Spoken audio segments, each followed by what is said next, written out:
तो आज का टॉपिक है मसल, मसल और उसका कॉन्ट्रैक्शन।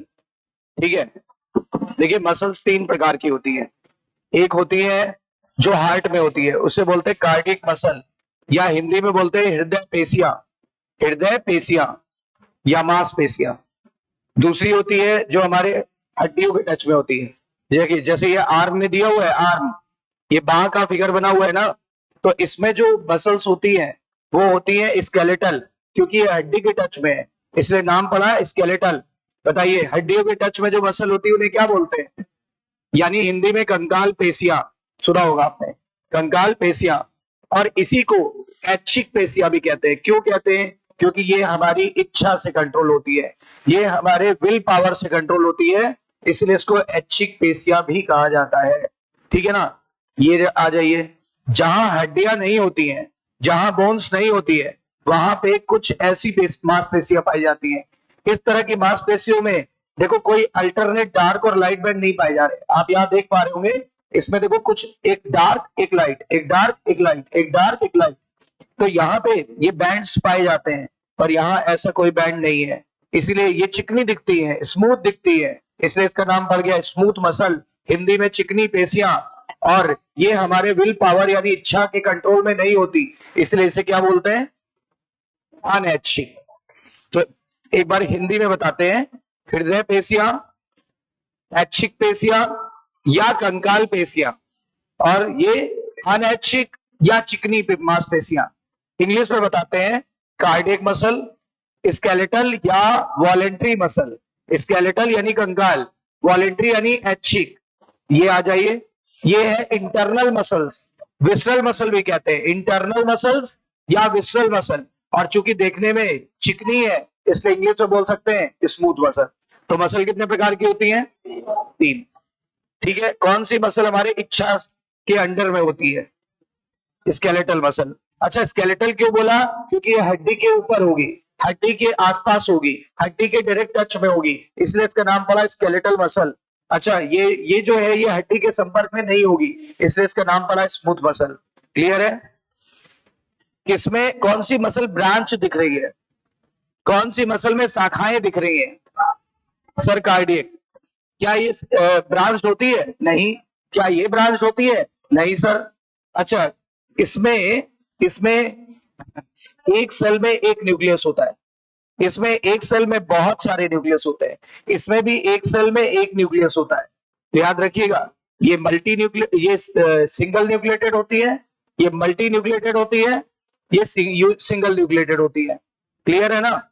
इसका मतलब कुछ कुछ बेसिक इंफॉर्मेशन हमें मिल गई। मसल हमारी बॉडी का 40 से 50% भार ऑक्युपाई करती है, कल बताया था। टोटल नंबर ऑफ मसल होती है 639। और मस्कुलर सिस्टम और स्केलेटल सिस्टम जो हम पढ़ने जा रहे हैं वो कैसा होता है ऑरिजिन वाइज? एक्टोडर्मल, एंडोडर्मल की मेसोडर्मल? मेसोडर्मल। हमारा सर्कुलेटरी सिस्टम भी कैसा था, हमारा एक्सक्रीटरी सिस्टम भी कैसा है? ठीक है ना, ये जो ज्यादातर सिस्टम मेसोडर्म से ही बने होते हैं। किससे बने होते हैं? मेसोडर्म।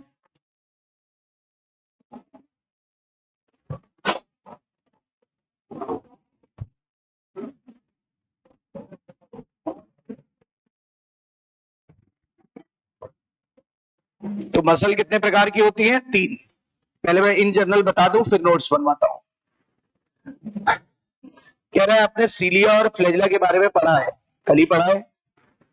ये सेल मेम्ब्रेन का आउटग्रोथ होते हैं, मतलब सेल से ऐसे उभार, मान लो ये हमारी सेल मेम्ब्रेन है तो ऐसे उभार होगा, ऐसे इस तरह से तरीके से उभार बना लेते हैं, तो ये सीलिया हो गया।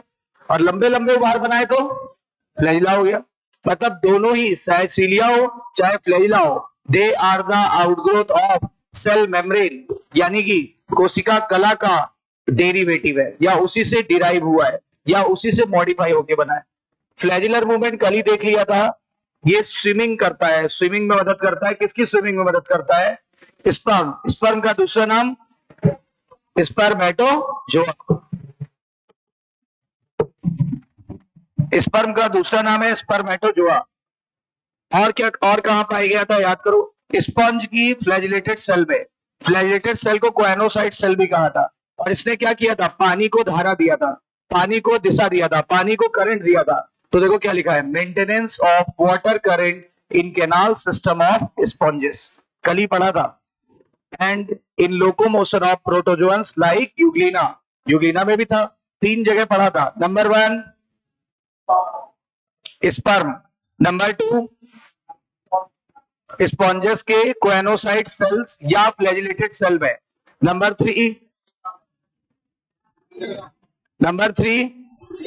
हाँ यूग्लिना में, नंबर 3 यूग्लिना में पढ़ा था। तीनों एग्जांपल कवर अप है कि नहीं है ना। यहां से स्टार्ट होती है मसल की। मसल एक स्पेशल टाइप का टिश्यू है, ऑरिजिन वाइज कैसा है, मेसोडर्मल है, अभी बताया। ठीक है, मैंने बताया ये हमारी बॉडी के भार का कितना परसेंटेज ऑक्युपाई करता है, लगभग आधा, लगभग आधा। एग्जैक्टली पूछा जाए तो 40 से 50%, तो about 40 to 50% of the body weight in human being, in human adult. Adult से देखते हैं ना सारी फिजियोलॉजी, सारी फिजियोलॉजी बच्चों से देखते हैं कि एडल्ट से, एडल्ट में भी मेल से देखते हैं, मेल से, ठीक है ना। इज कॉन्ट्रीब्यूटेड बाई मसल्स, यानी कि हमारी पूरी बॉडी का जो भी भार है उसका 40 से 50% अकेले मांसपेशियों द्वारा कवर किया जाता है, right. They have special property, कितनी प्रॉपर्टी होती है, 4। पहला, अगर आप मसल को संवेदना दोगे, ब्रेन मसल को संवेदना देगा, इसको पता चल जाएगा, उत्तेजित हो जाएगा। अभी रिलैक्स है, रिलैक्स, ब्रेन ने कहा सिकुड़ना है, तुरंत तैयार है, रेडी है, यस सर करूंगा, तैयार हूं मैं आपके आदेश को पालन करने के लिए, यानी एक्साइटेबिलिटी होगी। दूसरा, जब एक्साइटेबिलिटी होगी, जब पता चल जाएगा, एक्साइटेड हो जाएगा, तो क्या करेगा, कॉन्ट्रैक्ट करेगा, कॉन्ट्रैक्टिबिलिटी आएगी। अच्छा, और क्या करेगा, जब कॉन्ट्रैक्ट हो चुका होगा तो दोबारा अपनी जगह लौटेगा भी। अरे जब संवेदना आना बंद हो जाएगी तो मसल रिलैक्स भी तो हो जाएगी, तो दोबारा फैल जाने को बोलते हैं एक्सटेंसिबिलिटी, एक्सटेंसिबिलिटी, एक्सटेंसिबिलिटी। और एक और प्रॉपर्टी होती है लचीलापन, लचीलापन को क्या बोलते हैं, सॉरी, इलास्टिसिटी, इलास्टिसिटी। और मसल्स को हम लोगों ने क्लासिफाई किया डिफरेंट डिफरेंट लोकेशन के हिसाब से, appearance and nature of regulation के हिसाब से, कि हमारे इच्छा से रेगुलेट हो रहा है कि अपने आप रेगुलेट हो रहा है। इन आधार पे हम लोगों ने कितने भागों में बांट लिया है, 1 2 3, और यहां पे बांटने का आधार था लोकेशन, लोकेशन। अगर इंटरनल ऑर्गन में पाई जाएगी तो विसरल मसल, स्मूथ मसल का दूसरा नाम विसरल मसल। अच्छा, अगर हमारे हड्डियों के टच में होगी तो स्केलेटल मसल, अगर हमारे हार्ट में होगी तो कार्डियक मसल। इतनी बातें क्लियर हैं, पहले इतनी बातें क्लियर करते हैं। सबसे पहले हमारी हेडिंग है मसल, हिंदी में बोलते हैं मांसपेशियां।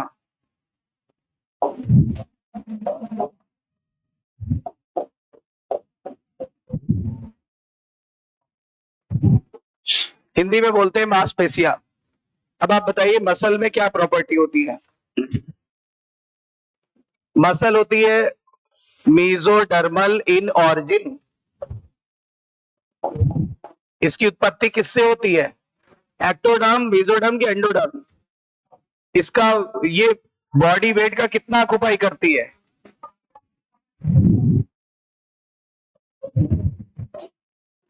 ये टोटल शरीर के भार का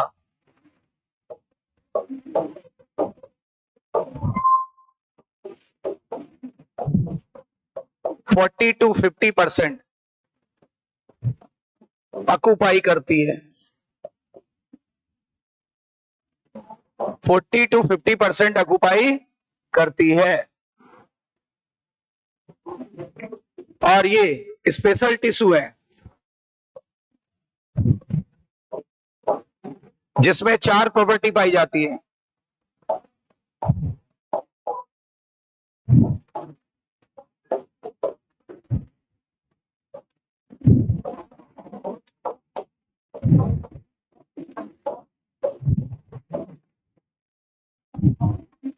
पहली प्रॉपर्टी का नाम है, एक होती है एक्साइटेबिलिटी,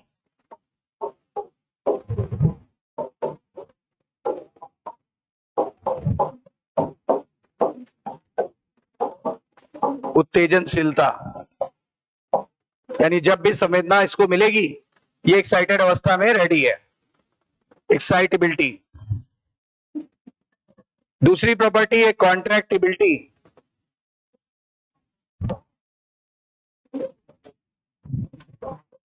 यानी संकुचनशीलता, यानी ये संकुचित हो जाएगी, संकुचनशीलता। तीसरी प्रॉपर्टी है एक्सटेंटिबिलिटी, एक्सटेंसिबिलिटी,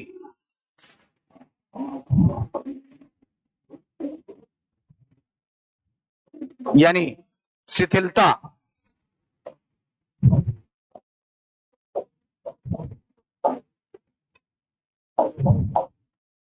और लास्ट प्रॉपर्टी है कौन सी?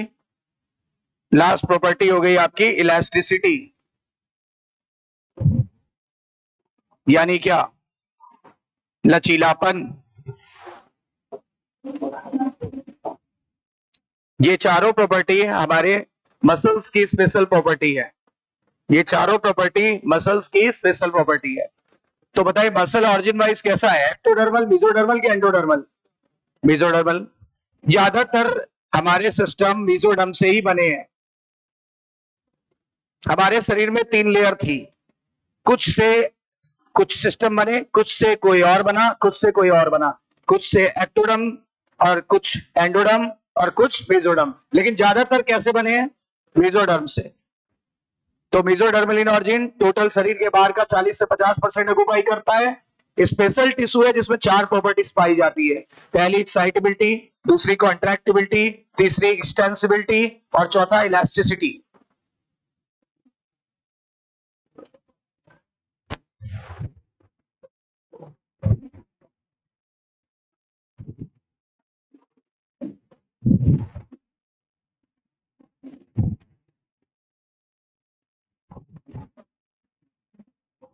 मल्टी सेलर व हायर एनिमल्स, मल्टी सेलर और हायर एनिमल्स जिसमें मनुष्य भी शामिल है,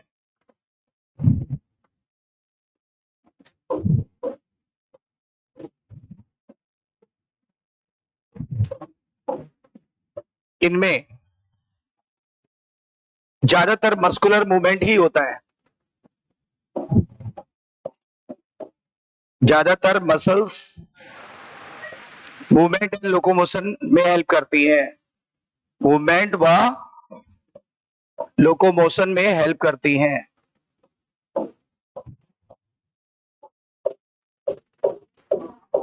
और ये बहुत इंपॉर्टेंट लाइन है एनसीईआरटी की, वेरी इंपॉर्टेंट। ये लाइन एक जगह छुपी हुई है इसलिए हमने इसको एक्सप्लोर कर दिया।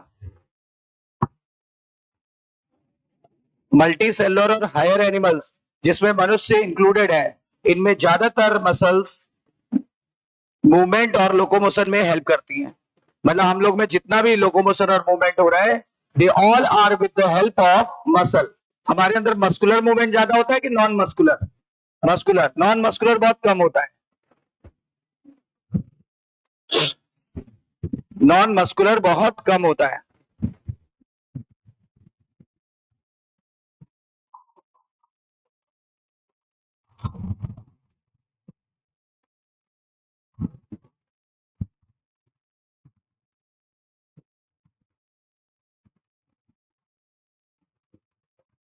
मल्टी सेलुलर और हायर एनिमल्स में, हायर एनिमल जिनमें मनुष्य इंक्लूडेड है, इनमें ज्यादातर मसल्स मूवमेंट और लोकोमोशन में हेल्प करती है।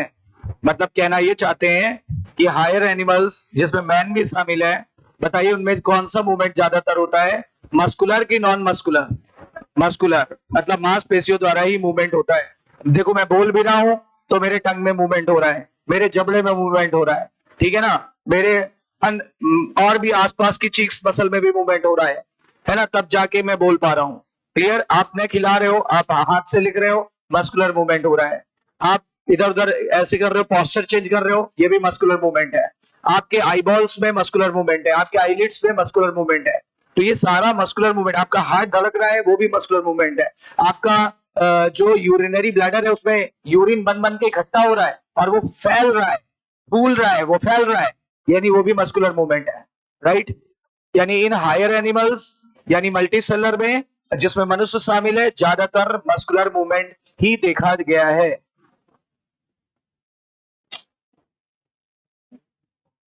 अच्छा, total number of muscle NCERT में नहीं दिया है, पर हम लिखेंगे टोटल नंबर ऑफ मसल कितनी होती है, यहां लिख देते हैं।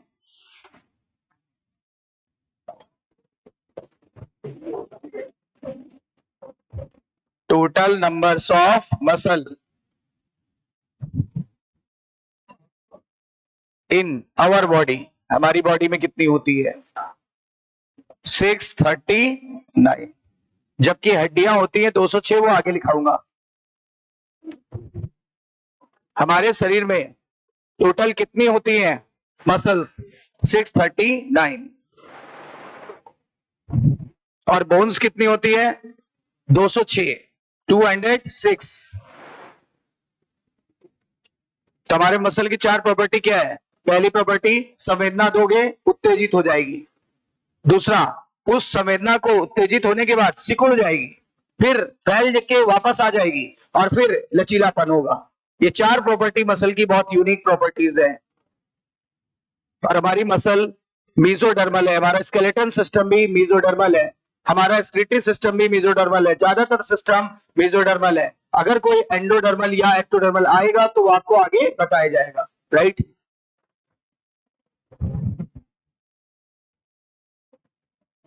इतनी बातें सभी लोगों ने नोट कर लिया, क्लियर है, बढ़े आगे। नोट करिए करिए, जल्दी करिए।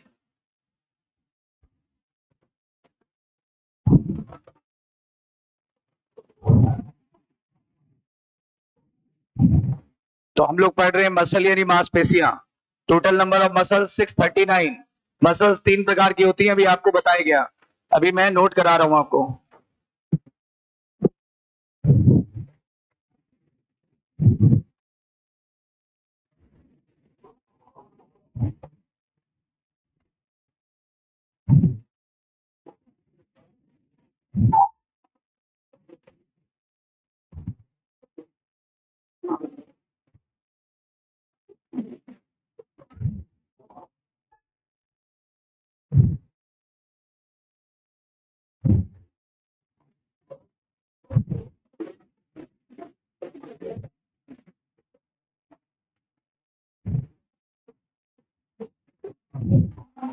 क्या पढ़ा अभी हमने जो जो चीजें पढ़ी वो वापस से एक बार आपको बताते हैं।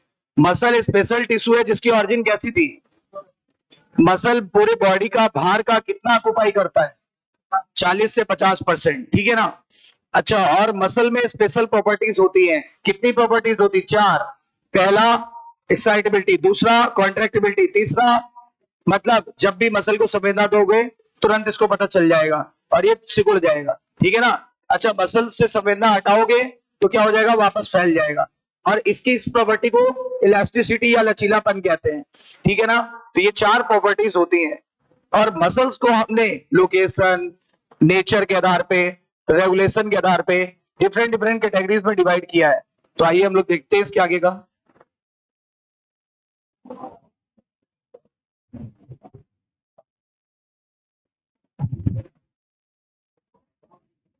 Muscles can be classified with respect to many criteria. WRT मतलब with respect to, कहीं भी आप देखोगे ऐसा शॉर्ट में लिखा मिलेगा WRT, with respect to different criteria.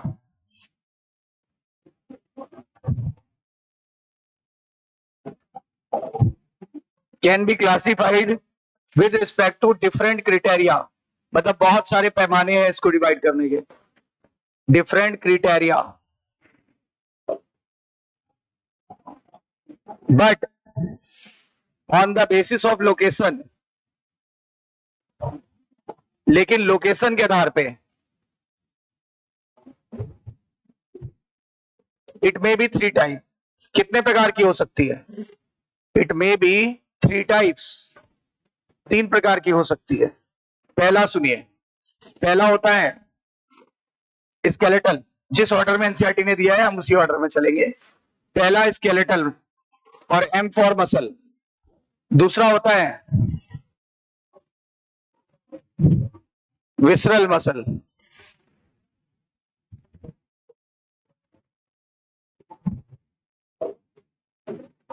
और एक तीसरा है जिसका नाम है कार्डियक मसल। अब इनके कुछ दूसरे नाम भी हैं, तो जरा मैं इसका दूसरा नाम बताता हूं। देखो, ये बोन के टच में थी इसीलिए इसका नाम पड़ा स्केलेटल मसल। यानी किसके टच में होती है? ये बोन्स के टच में होती है।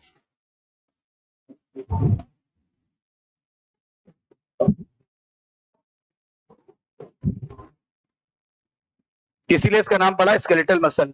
हिंदी में बोलते हैं कंकाल पेशियां, क्योंकि ये हमारे स्केलेटन के टच में होती है इसलिए कंकाल पेशियां बोलते हैं। बोन के टच में, बोन को कंकाल बोलते हैं ना, इसलिए नाम पड़ा कंकाल पेशियां। अच्छा, ये हमारी विल पावर के कंट्रोल में होती है। Under under our will power. Will power समझते हो ना? इच्छा शक्ति। ये हमारी इच्छा शक्ति के अंडर में है।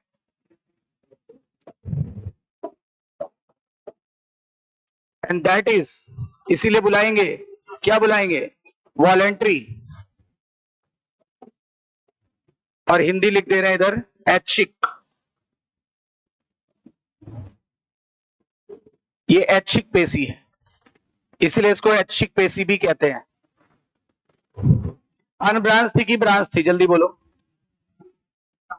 नहीं, कार्डियक ब्रांच थी। हमारे वाले फिगर में पहले कार्डियक था, यहां क्या है पहले? हाँ। और इसमें अल्टरनेट डार्क और लाइट बैंड पाए जाते थे। ये देखो, ये देखो, ये डार्क वाला बैंड बना रहा हूं, फिर ये डार्क वाला बैंड है, और दो डार्क के बीच के एक बैंड को क्या बोलते हैं? Light band. बोलो। तो ये डार्क बैंड ऐसा है जो मैं हाईलाइट कर रहा हूं, और दो डार्क बैंड के बीच का जो गैप है ना, ये वाला, this is light band, this is dark band, this is dark band. Dark light, फिर डार्क लाइट, फिर डार्क, फिर लाइट।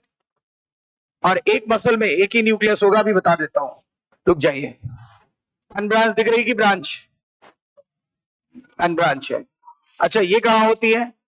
ये internal organ, internal organ, internal organ को पता है विसरल ऑर्गन भी कहते हैं। बोलते नहीं, विसरा विसरा, विसरा मतलब अंदर की चीज। ये इंटरनल या विसरल ऑर्गन में पाई जाती है।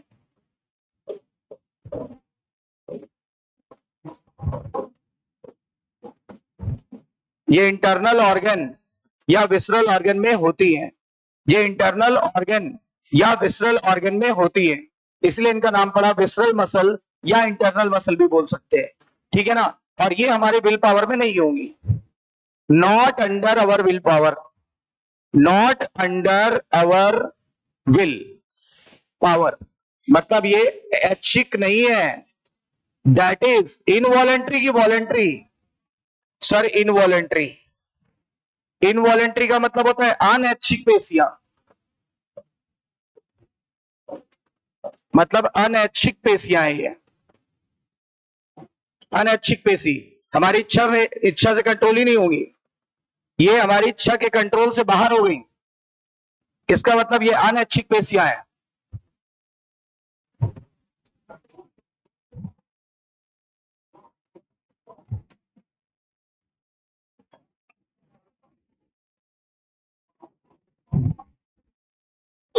इसका अगर फिगर ड्रॉ करेंगे तो ये ऐसे होती है, देखो, दोनों सिरों पर नुकीली, दोनों सिरों पर नुकीली होती है। और न्यूक्लियस अभी बताता हूं। अनब्रांच है कि ब्रांच? क्या इसमें कोई बैंड वैंड दिख रहा है? नहीं, इसीलिए इसमें बैंड नहीं होता, इसलिए इसको चिकनी पेशियां भी कहते हैं। स्मूथ मसल अभी लिखेंगे। ये इसका न्यूक्लियस हो गया, एक सेल में एक न्यूक्लियस होगा, यहां भी एक में एक न्यूक्लियस होगा। ठीक है? ये भी अनब्रांच है, वो भी अनब्रांच है। लिखा इसलिए नहीं रहा हूं क्योंकि दिख रहा है ऐसा। और एक सेल के अंदर एक न्यूक्लियस होता है। ठीक है? इनमें अनेक होता है क्योंकि ये वो है ना, स्केलेटल। हाँ, इनमें अनेक हो सकता है। दो चार और बना दें, ये लो। इनमें अनेक न्यूक्लियस होता है, यानी है मैनी न्यूक्लियस। लिख देता हूं, मैनी न्यूक्लियस। यहां पे वन न्यूक्लियस। अच्छा, इसमें अल्टरनेट डार्क और लाइट बैंड पाए जा रहे हैं, देखो दिख रहा है, alternate dark and light band present, तो हम इन्हें बोलेंगे स्ट्राइटेड मसल। स्ट्राइटेड मसल, आपने सुना होगा रेखित पेशियां, रेखाएं है ना, तो रेखित पेशियां सुना है कि नहीं सुना है? देखो सब एक ही है, कंकाल पेशियों को ही कंकाल पेशियां कहते हैं क्योंकि ये बोन के टच में है। ये हमारी इच्छा के कंट्रोल में होती है, इसलिए इसको वॉलेंट्री या वो ऐच्छिक पेशियां बोलते हैं। Voluntary muscle, M M M लिख के छोड़ दे रहा है, वॉलेंट्री मसल। वॉलेंट्री मसल मतलब ऐच्छिक पेशियां भी कहते हैं। और चूंकि इसको देखने पर इसमें रेखाएं दिख रही हैं, कोई डार्क रेखा कोई लाइट, कोई डार्क लाइन कोई लाइट, तो हिंदी में क्या बोलेंगे? हिंदी बोलते हैं रेखित पेशी, इंग्लिश में बोलते हैं स्ट्राइटेड मसल।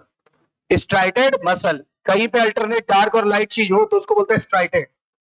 तो ये देखो तीनों नाम एक ही है, बस क्वालिटी के हिसाब से उसको नाम दिया गया। जरा ये देखिए, क्या इसमें डार्क और लाइट बैंड है? No dark and light band. क्या बोलेंगे इसका मतलब? इसको बोलते हैं अरेखित पेशियां।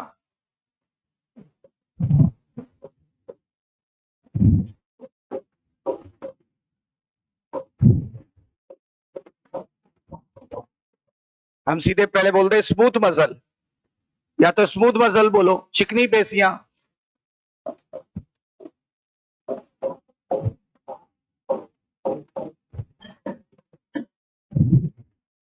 या इसी को एक और नाम देते हैं नॉन स्ट्राइटेड और नॉन स्ट्राइटेड। स्ट्राइट सही नहीं तो नॉन लगा दो, नॉन स्ट्राइटेड। अब हिंदी में क्या बोलेंगे? अरेखित पेशी। रेखित की अरेखित? अब देख रहे हो रटना नहीं है, अब क्वालिटीज देखते जाओ, आंसर लेते जाओ। स्केलेटल मसल को कंकाल पेशी इसलिए बोला क्योंकि ये हमारे स्केलेटल सिस्टम के टच में है। इसको जब हमने चेक किया तो ये हमारे वॉलेंट्री है कि इनवॉलेंट्री? वॉलेंट्री मसल बोला था कि इनवॉलेंट्री? वॉलेंट्री बोलते हैं। क्लियर लिख दूं?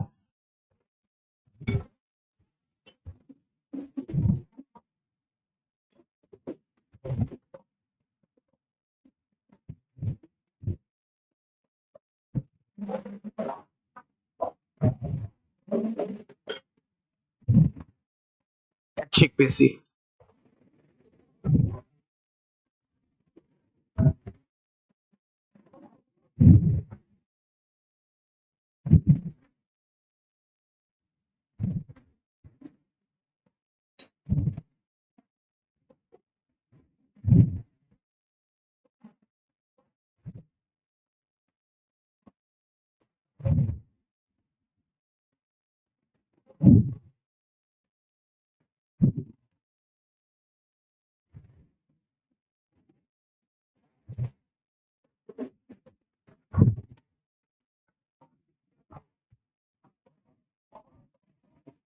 स्केलेटल मसल का दूसरा नाम है ऐच्छिक पेशियां यानी वॉलेंट्री मसल, और इसमें बहुत सारे न्यूक्लियस होते हैं एक सेल में।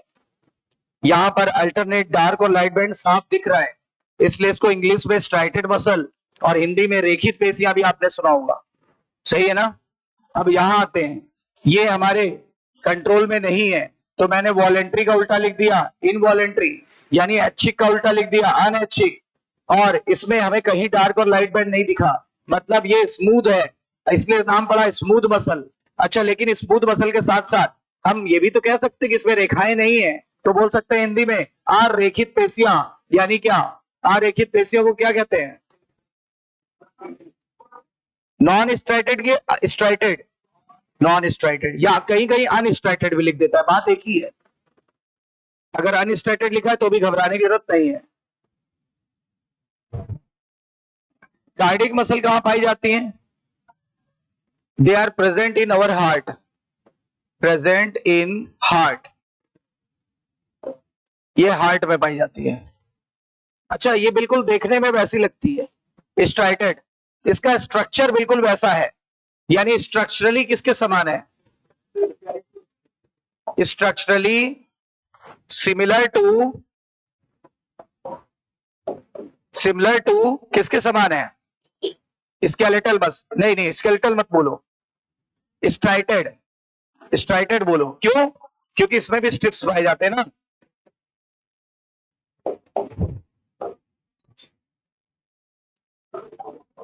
बट ये कैसी होती है? ब्रांच्ड, बट ब्रांच्ड होती, शाखित।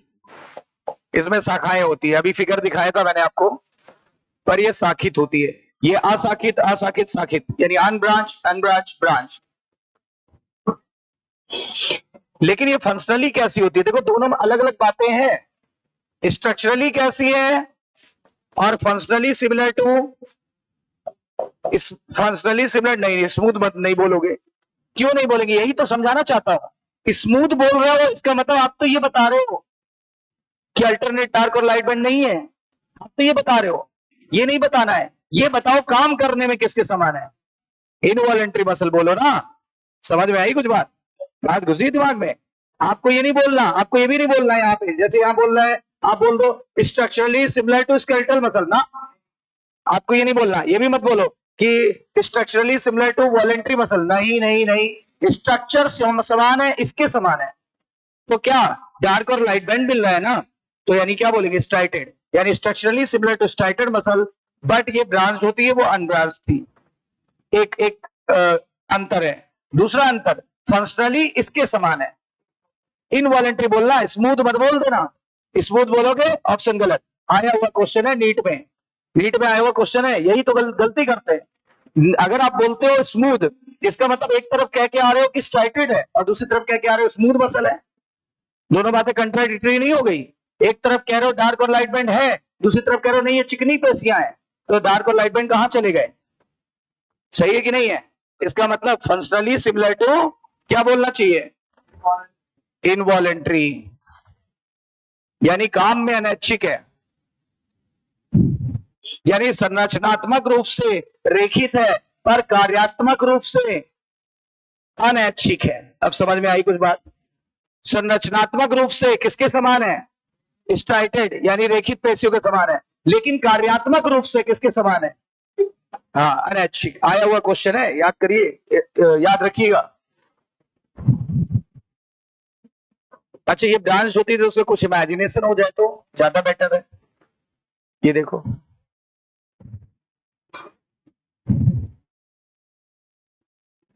ये भी देखो अल्टरनेट डार्क और लाइट बैंड है।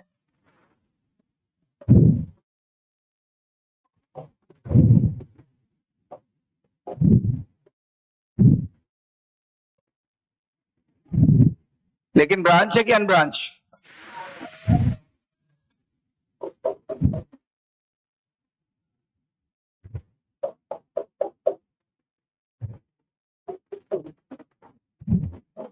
और एक सेल में एक ही न्यूक्लियस होगा, ये देखो, यानी 1 न्यूक्लियस पर सेल। और इनमें एक खास बात होती है जो यहीं पे बता देते हैं, यहां पे डिस्क पाया जाता है इनमें स्पेशल, ये डिस्क होता है, इसको बोलते हैं इंटरकैलेटेड डिस्क। इंटरकैलेटेड डिस्क, बताओ किसमें इंटरकैलेटेड डिस्क पाया जाता है? कौन सी, कैसी है, जरा देख के बताओ। ये सिलेंड्रिकल है ना, सिलेंड्रिकल बट अनब्रांच। ये इसको क्या बोलते हैं? अगर कोई चीज दोनों सिरों पर नुकीली हो तो उसको हिंदी में बोलते हैं वर्तुल और इंग्लिश में बोलते हैं स्पिंडल। तो ये स्पिंडल शेप होती है, या वर्तुल के आकार की होती है, वर्तुलाकार। ठीक है ना? तो ये होती है स्पिंडल शेप। अच्छा, ये cylindrical but branched, cylindrical but branch, this is cylindrical but unbranch, this is cylindrical but branch. Intercalated disc कहां पाई जा रही है? हाँ, इंटरकैलेटेड डिस्क पाई जाती है कार्डियक मसल में।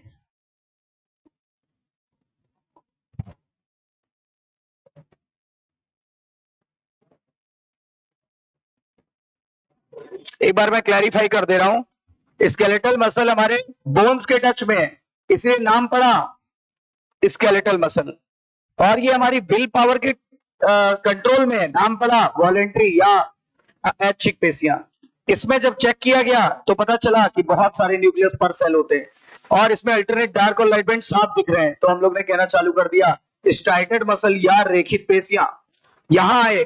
तो हम लोग ने देखा ये कहां पाई जाती है, फिर हमने चेक किया क्या ये हमारे कंट्रोल में, आंसर आया नहीं, नहीं है तो हम वॉलेंट्री की जगह इनवॉलेंट्री, ऐच्छिक की जगह अनैच्छिक। अच्छा, इसमें न्यूक्लियस चेक किया गया, एक पाया गया, शेप चेक किया गया, स्पिंडल शेप पाया गया, डार्क और लाइट बैंड चेक किया, नहीं है, नहीं है तो बोलना चालू कर दिया स्मूथ।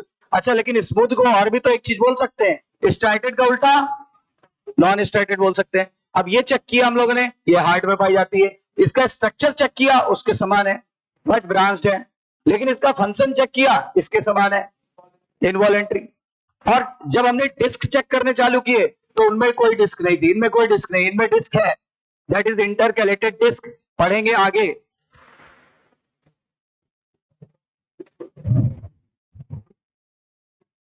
इंटरकैलेटेड डिस्क,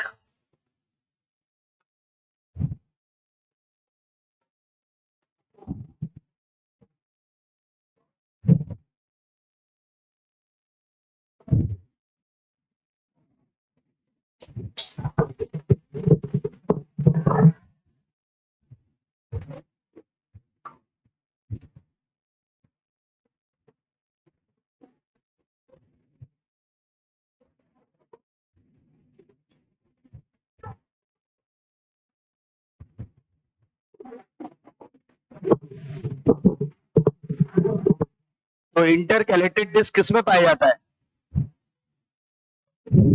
देख के बताइए। इसका शेप बता दीजिएगा, सिलेंड्रिकल, इसका बताइए स्पिंडल से, इसका बताइए सिलेंड्रिकल। अब ब्रांचिंग अनब्रांचिंग बताना है, ये अब न्यूक्लियस बताना है, इसमें मल्टी न्यूक्लिएटेड, ये वन न्यूक्लियस, ये वन न्यूक्लियस। डिस्क बताना है, इंटरकैलेटेड डिस्क है, इसमें है, इसमें है। क्लियर। अच्छा, कार्डियक मसल देखने में किसके समान है, स्ट्राइटेड, परंतु कार्य में किसके समान है, ध्यान दीजिएगा, कई बारी क्वेश्चन आया हुआ ये।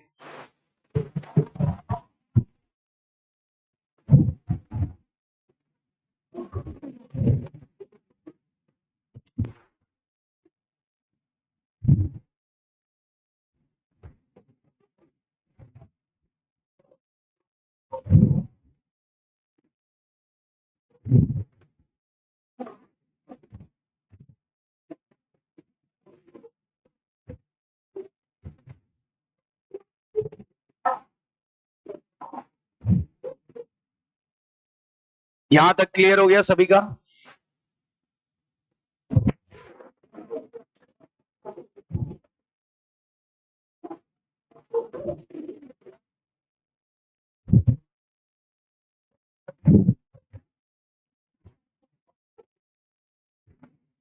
लिख लिया है सभी ने। अब आगे बढ़ते हैं, थोड़ा थोड़ा एनसीईआरटी भी साथ लेके चलें।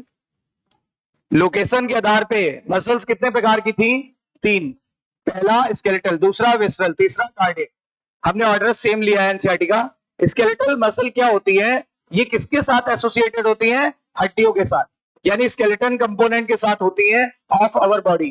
दे हैव स्ट्राइप्ड अपीयरेंस, मतलब रेखित पेशियां हैं। जब माइक्रोस्कोप से देखा गया तो उसमें रेखाएं नजर आई, हमने क्या कहना चालू कर दिया, स्ट्राइटेड मसल, हिंदी में रेखित पेशियां। अच्छा, फिर जब हमने इसकी एक्टिविटी चेक की, क्या ये हमारे विल पावर के कंट्रोल में है, हाँ है, तो हमने क्या चालू कर दिया, voluntary muscle, so they are known as voluntary muscles too. कह रहा है इसे वॉलेंट्री मसल यानी ऐच्छिक पेशियां भी कहेंगे। अच्छा, इसका प्राइमरी रोल क्या है, प्राइमरी रोल है locomotory activity and changes in body posture. ठीक है ना, ये मैं नोट में अभी लिखाऊंगा क्योंकि ये आया हुआ क्वेश्चन है। अब देखो, विसरल मसल कहां होती है, इंटरनल ऑर्गन्स में, यानी inner wall of hollow visceral organ, inner wall of hollow visceral organ, जैसे एलिमेंट्री कैनाल में, रिप्रोडक्टिव ट्रैक्ट में, ठीक है ना। They do not exhibit any striation, इसमें कोई स्ट्राइएशन नहीं है, मतलब ये स्मूथ है, और इसीलिए मैंने इसको बोला था नॉन स्ट्राइटेड मसल। बोलो क्लियर। अब आगे देखिए, इसकी एक्टिविटी नहीं रहती है, किसके, हमारे अंडर में नहीं रहती, यानी वॉलेंट्री कंट्रोल में नहीं है, voluntary control of nervous system में नहीं है, and therefore known as involuntary muscle, voluntary की इनवॉलेंट्री मसल। और इनका काम क्या है, देखो जब एलिमेंट्री कैनाल में होगी तो ये क्या ले जाएगी, ये ले जाएगी वो फूड को ट्रांसपोर्ट करेगी, ट्रांसपोर्ट ऑफ फूड, ठीक है ना। जब यहां होगी रिप्रोडक्टिव ट्रैक में तो गैमेट को ट्रांसपोर्ट करेगी, करेगी कि नहीं करेगी, ठीक है।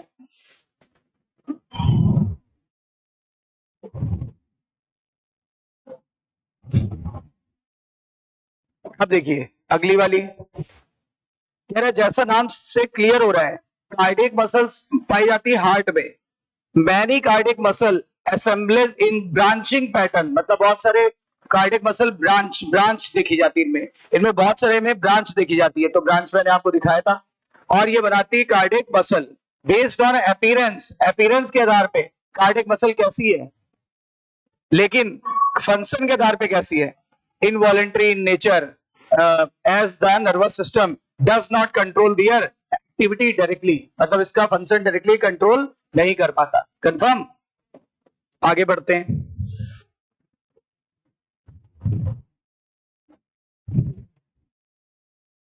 देखो इसके नीचे ही एक लाइन ऐड कर देते हैं, ये मसल्स कौन सी मसल, स्ट्राइटेड, ये मसल्स लोकोमोटरी एक्टिविटी,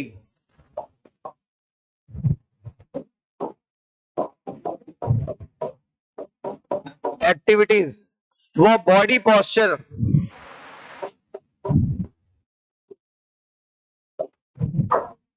के लिए जिम्मेदार होती है या रिस्पॉन्सिबल है।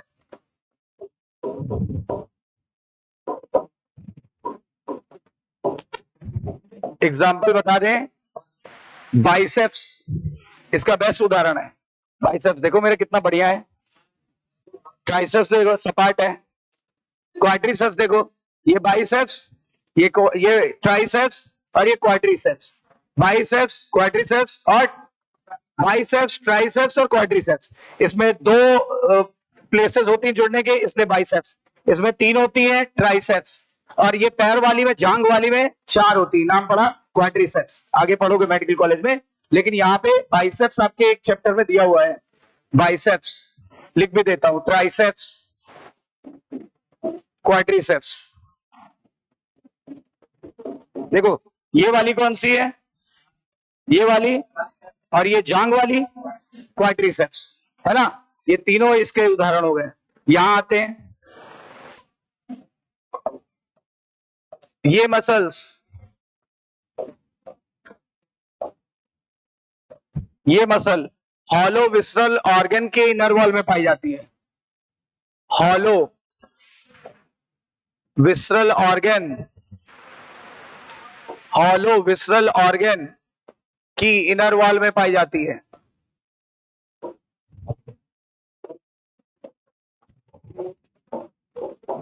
हॉलो विसरल ऑर्गन की इनर वॉल में प्रेजेंट होती है, और किसमें मदद करती है, helps in transport of food, food को ट्रांसपोर्ट करती है ना, ट्रांसपोर्ट ऑफ फूड, यहां पे लिखते हैं इन एलिमेंट्री कैनाल, तो देखो सब कवर हो गया, इन एलिमेंट्री कैनाल, एलिमेंट्री कैनाल में ट्रांसपोर्ट ऑफ फूड करती है, और also helps in transport of gametes,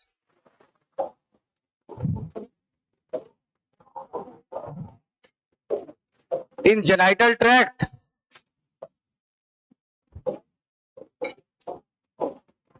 और कहां पे, इन रिप्रोडक्टिव सिस्टम। तो ये देखो पूरा कवर है आपका।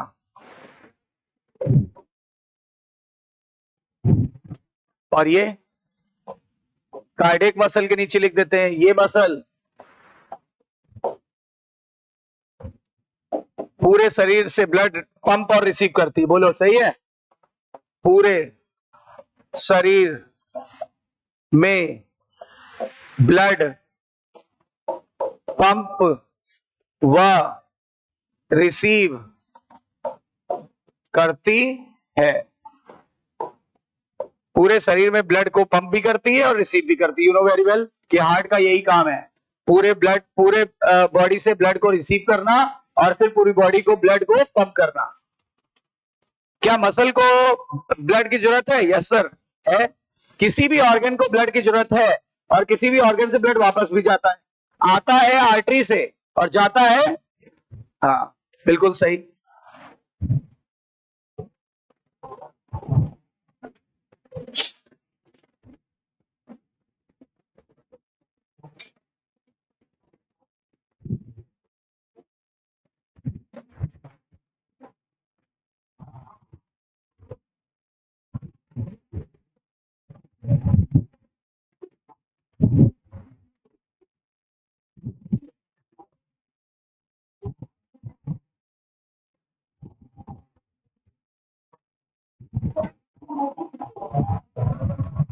Uninucleated, single nucleus.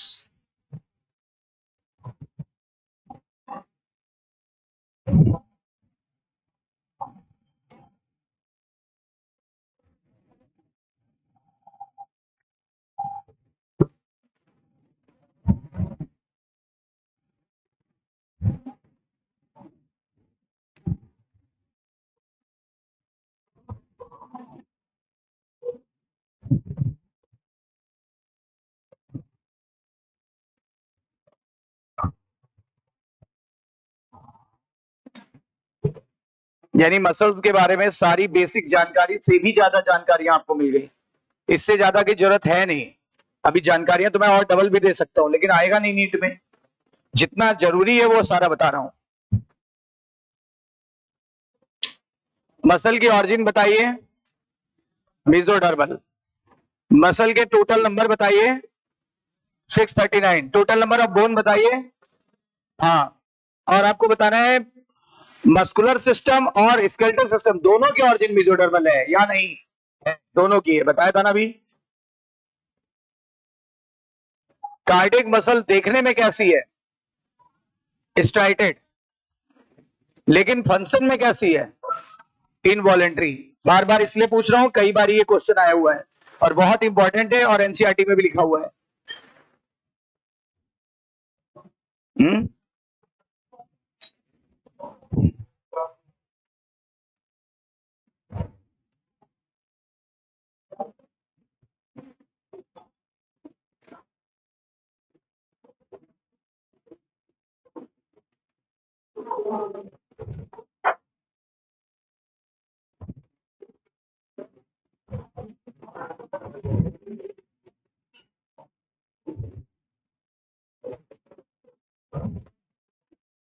इतनी बातें क्लियर हो गई?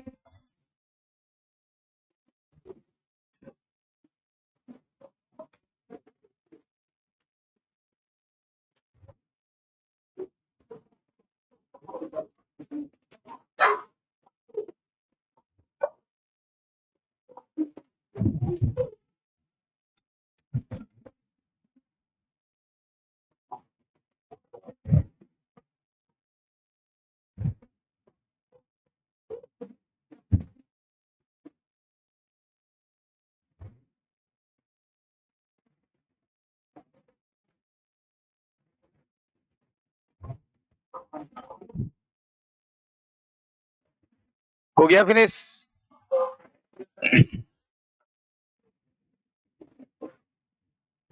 इसका मतलब मसल्स की सारी जो बेसिक प्रॉपर्टीज थी वो हमारी कवर हो गई है। अब हम एक डिटेल में पढ़ेंगे स्केलेटल मसल। हमारे सिलेबस में डिटेल है स्केलेटल मसल का। क्यों? क्योंकि सबसे ज्यादा लोकोमोशन में और बॉडी पोस्चर को मेंटेन करने में कौन जिम्मेदार है? Locomotory activity. ये मसल लोकोमोटरी एक्टिविटी और बॉडी पोस्चर के लिए जिम्मेदार है। तो जो सबसे ज्यादा जिम्मेदार है पहले वही पढ़ेंगे ना। कौन सी मसल हमारे सिलेबस में डिटेल में है? Skeletal muscle. उसका कॉन्ट्रैक्शन, उसका फैलना, ये सब हमें पूरा पढ़ना है। मसल का संकुचन होना, मसल का शिथिल होना, यानी मसल को कॉन्ट्रैक्ट करना, मसल को रिलैक्स करना, कैसे होता है, कितनी ऊर्जा खर्च होती है, कौन सा मिनरल चाहिए, कब कैसे मैकेनिज्म काम करता है, कौन कौन सी प्रोटीन इन्वॉल्व होती है, तो वो देखेंगे धीरे धीरे, ठीक है ना। सबसे पहले आपको बता दें, मसल में देखो ब्लड सप्लाई है। आपको पता है हर एक ऑर्गन में ब्लड सप्लाई होती है कि नहीं होती है? तो हर एक ऑर्गन या टिश्यू में ब्लड सप्लाई होती है। अब आप देखो यहाँ पे दो तरह की ब्लड वेसल्स आपने देखी, जैसा कि अभी कुछ देर पहले मैं डिस्कस कर रहा था। कौन कौन सी? एक लाल कलर की और एक नीले कलर की। लाल कलर वाली ऑक्सीजनेटेड ब्लड सप्लाई कर रही है और नीले कलर वाली डीऑक्सीजनेटेड ब्लड वापस ला रही है। एक को बोलेंगे आर्टरी और एक को बोलेंगे वेन। एक को बोलेंगे आर्टरी और एक को बोलेंगे when. Muscular artery, muscular when. Right, ये बात क्लियर हो गई। अब जो मसल होती है ना, उसमें सबसे बाहर की तरफ एक कवरिंग दिख रही होगी आपको, ये येलो कलर वाली। ये जो येलो कलर वाली कवरिंग होती है ना, इसको एनसीईआरटी ने बोल दिया fascia. FASCIA, fascia. Fascia face से बना है फैसिया। सबसे बाहर वाली ये कवरिंग कोलेजन टिश्यू के सीथ की बनी होती है, संयोजी ऊतक की बनी होती है, और इसको बोला एनसीईआरटी ने फैसिया। FASCIA, fascia. ठीक है, ध्यान दीजिएगा। कह रहा है अगर इसके अंदर चलेंगे तो कुछ बंडल दिखाई पड़ेंगे। इन बंडल को बोलते हैं फैसिकल या मसल बंडल। फैसिकल या मसल बंडल। बताइए कितने बंडल दिख रहे हैं? कई सारे सर। 1, 2, 3, 4, 5, ऐसे बहुत सारे हो सकते हैं। तो मसल के अंदर क्या दिखेंगे आपको? Muscle bundle. मसल बंडल को क्या बोलते हैं? फैसिकल्स। क्या बोलते हैं? फैसिकल्स। बताइए सबसे बाहर क्या मिला? फैसिया। उसके अंदर गए क्या मिलेंगे? बहुत सारे बंडल्स मिलेंगे। बंडल का नाम फैसिकल्स। और अंदर चले, अब हर मसल के बंडल के अंदर चलो तो ये यूनिट, ये यूनिट, ये यूनिट, ये यूनिट, ऐसी ढेर सारी यूनिट मिलेगी। इनको बोलेगा मसल सेल या मसल फाइबर। क्या बोलेंगे? फाइबर। यही है मसल सेल जो मैं बना रहा था। अभी जो मैं बना रहा था, ये जो फिगर बनाया हुआ है मैंने, ये किस चीज का है? ये मसल सेल का था या मसल फाइबर का था? ये मसल सेल या फाइबर है, मसल सेल या फाइबर है। हमने सबसे छोटी यूनिट का बनाया था। अच्छा, इनके भी अंदर चलोगे तो ये देखो, ये छोटे छोटे फाइब्रिल है, इनको बोलेंगे मायोफाइब्रिल। क्या बोलते हैं? मायोफाइब्रिल या मायोफिलामेंट, दो नाम है, मायोफाइब्रिल या मायोफिलामेंट। तो क्लियर हुई बात? चलो इसके भी नोट्स क्लियर कराएं। जब भी किसी मसल्स को हम देखते हैं तो मसल्स के अंदर सबसे बाहर की तरफ पहले तो एक कोलेजन टिश्यू की कवरिंग होती है। ये कोलेजन टिश्यू की कवरिंग है, ऐसे जिगजैग लाइन है। ये कोलेजन टिश्यू, जो कि क्या है? एक कनेक्टिव टिश्यू है।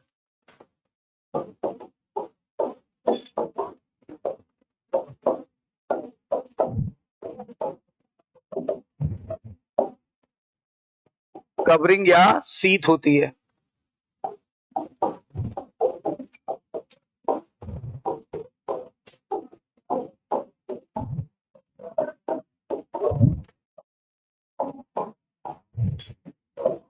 जिसे हम क्या कहते हैं? फैसिया कहते हैं, फैसिया। फेस से बना है फैसिया। क्या बोलते हैं? फैसिया। ठीक है, ये फैसिया 3 प्रकार की होती है जो कि एनसीईआरटी में नहीं दिया, बता देते हैं। एक को बोलते हैं एपीमाइसियम,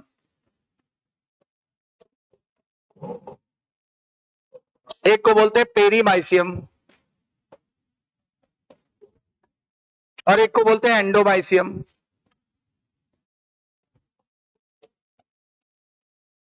देखो समझ आई बात? अब इनके अंदर गए तो हमें क्या मिलेगा? बहुत सारे बंडल। इनको बोलते हैं मसल बंडल या फैसिकल्स। यानी ये है मसल बंडल, दो दो बना दें, मसल बंडल। इनको बोलते हैं मसल बंडल्स या इन्हीं को बोलते हैं फैसिकल्स। देखो फैसिया, फैसिया अलग है, फैसिकल्स अलग है। Fascia is the covering made up of connective tissue या कोलेजन फाइबर, या कोलेजन फाइबर लिखना।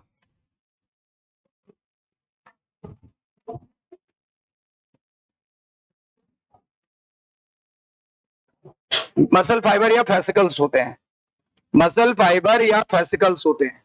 ठीक है, इन मसल फाइबर के अंदर कुछ और छोटे छोटे स्ट्रक्चर्स होते हैं, छोटी छोटी संरचनाएं होती हैं। सबके अंदर होती है, मैं किसी एक के अंदर ही बना रहा हूं। चलो मैं भी बना देता हूं, सब में होता है। दे आर नोन एज, इनको बोलते हैं क्या? क्या बोला था मैंने? मसल फाइबर और मसल सेल। मसल फाइबर का दूसरा नाम मसल सेल। मसल सेल के अंदर भी कुछ ना कुछ होता है। मसल सेल के अंदर भी छोटा छोटा ऐसे डॉट डॉट 2-3 बना दे रहे हैं।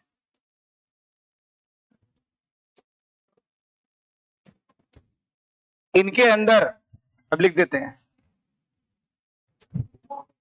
इनके अंदर फाइन, फाइन मतलब महीन, फाइन मसल्स, फाइब्रिल, फाइबर नहीं फाइब्रिल, मसल फाइब्रिल जिसको बोलते हैं मायोफाइब्रिल या मायोफिलामेंट्स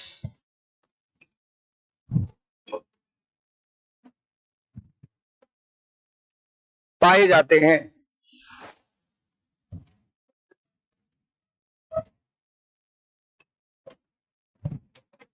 देखो सर, ये वाली कवरिंग कहां गई, ये वाली कवरिंग एपिमाइसियम कहां है? सबसे बाहर की कवरिंग जो है ये एपिमाइसियम होती है। पूरे मसल के चारों तरफ वाली कवरिंग का नाम एपिमाइसियम। इसके चारों तरफ जो कवरिंग थी ये वाली, इसका नाम क्या बना? पेरीमाइसियम। और इसके चारों तरफ जो कवरिंग बनी उसको बोलने लगे एंडोमाइसियम। इधर लिख देते हैं। अब समझ में आ गई बात? सबसे बाहर की तरफ, सबसे बाहर की तरफ, सबसे बाहर एपिमाइसियम, मसल बंडल के चारों तरफ पेरीमाइसियम, और मसल सेल के चारों तरफ एंडोमाइसियम। अब समझ में आ गई बात? तीनों को मिला के फैसिया कहते हैं, तीनों को मिला के फैसिया कहते हैं।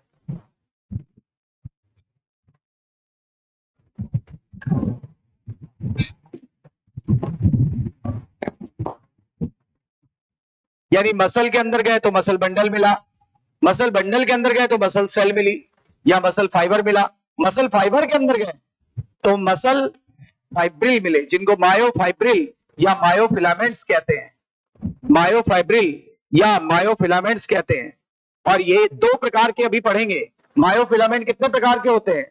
दो प्रकार के होते हैं, टू टाइप्स, कुछ डार्क तो कुछ लाइट। दो टाइप के होते हैं, कुछ डार्क होते हैं मायोफिलामेंट और कुछ कैसे होते हैं? लाइट। तो इन्हीं के बारे में अभी अब डिस्कस करेंगे थोड़ी देर के बाद। यही तो दिख रहे थे दो बैंड के रूप में, डार्क बैंड और लाइट बैंड, यही दिख रहे थे डार्क और लाइट बैंड के रूप में।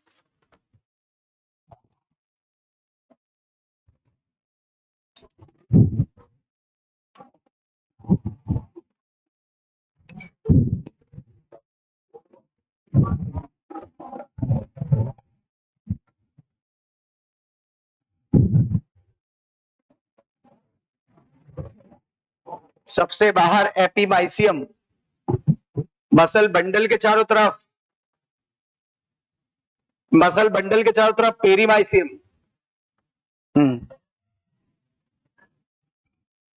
मसल बंडल के चारों तरफ पेरीमाइसियम और सिंगल मसल फाइबर के चारों तरफ एंडोमाइसियम। यानी एपी, पेरी और एंडो, इस क्रम में अंदर जाना है।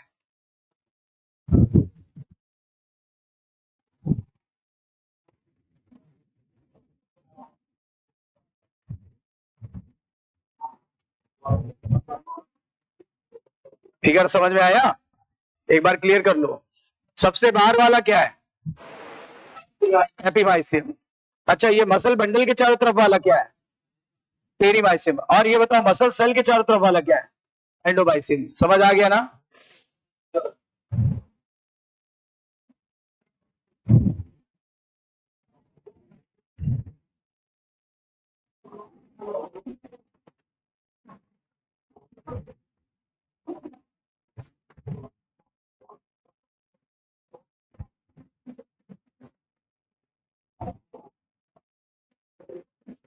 बताइए, मायोफिलामेंट या मायोफाइब्रिल कितने प्रकार के होते हैं? दो, डार्क और लाइट। यही हम बना रहे थे डार्क और लाइट के फॉर्म में। मैं इसी को बार बार ड्रॉ कर रहा था डार्क एंड लाइट बैंड के फॉर्म में।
तो सबसे बाहर वाली कवरिंग का नाम एपीमाइसियम, मसल बंडल के चारों तरफ वाली कवरिंग का नाम, और मसल सेल के चारों तरफ वाली कवरिंग का नाम एंडोमाइसियम।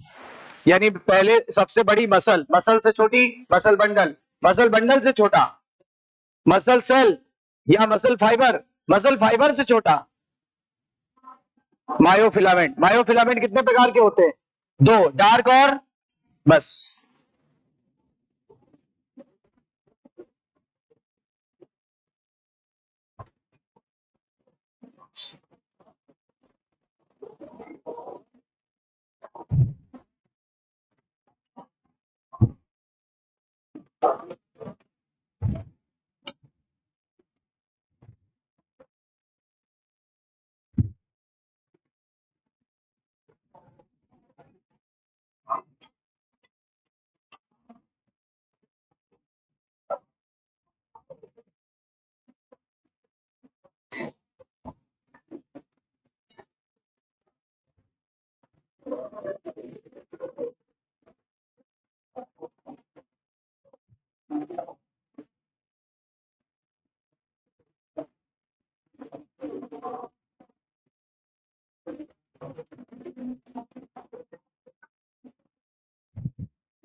यानी स्ट्रक्चर क्लियर हो गया। फैसिया में कितने भाग आते हैं? 3। सबसे बाहर वाला एपीमाइसियम, उसके अंदर वाला पेरीमाइसियम, सबसे अंदर वाला एंडोमाइसियम। और मैंने फिगर में दिखा भी दिया, एनसीईआरटी में गिवन नहीं है। सबसे बड़ी क्या? मसल से छोटा क्या? बंडल से छोटा क्या? मसल सेल या मसल फाइबर से छोटा क्या? मायोफिलामेंट या मायोफाइब्रिल। कितने प्रकार के मायोफिलामेंट या मायोफाइब्रिल होते हैं? 2 प्रकार के, एक डार्क और एक लाइट। तभी तो उसमें स्ट्राइप्स दिख रहे थे, तभी तो उसको स्ट्राइटेड मसल बोलते थे, तभी तो उसको रेखित पेशियां बोला था। शुरुआत में देखो ये क्या था? ये मसल सेल है या मसल फाइबर है, और ये मायोफाइब्रिल। 2 प्रकार के हैं, dark light, dark light, dark light, dark light, alternate term में होते हैं।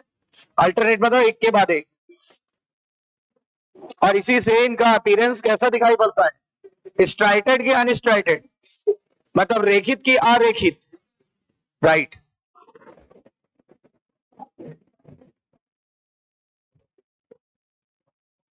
बढ़े आगे। देखो थ्योरी को जरा चेक करते हैं। एनसीईआरटी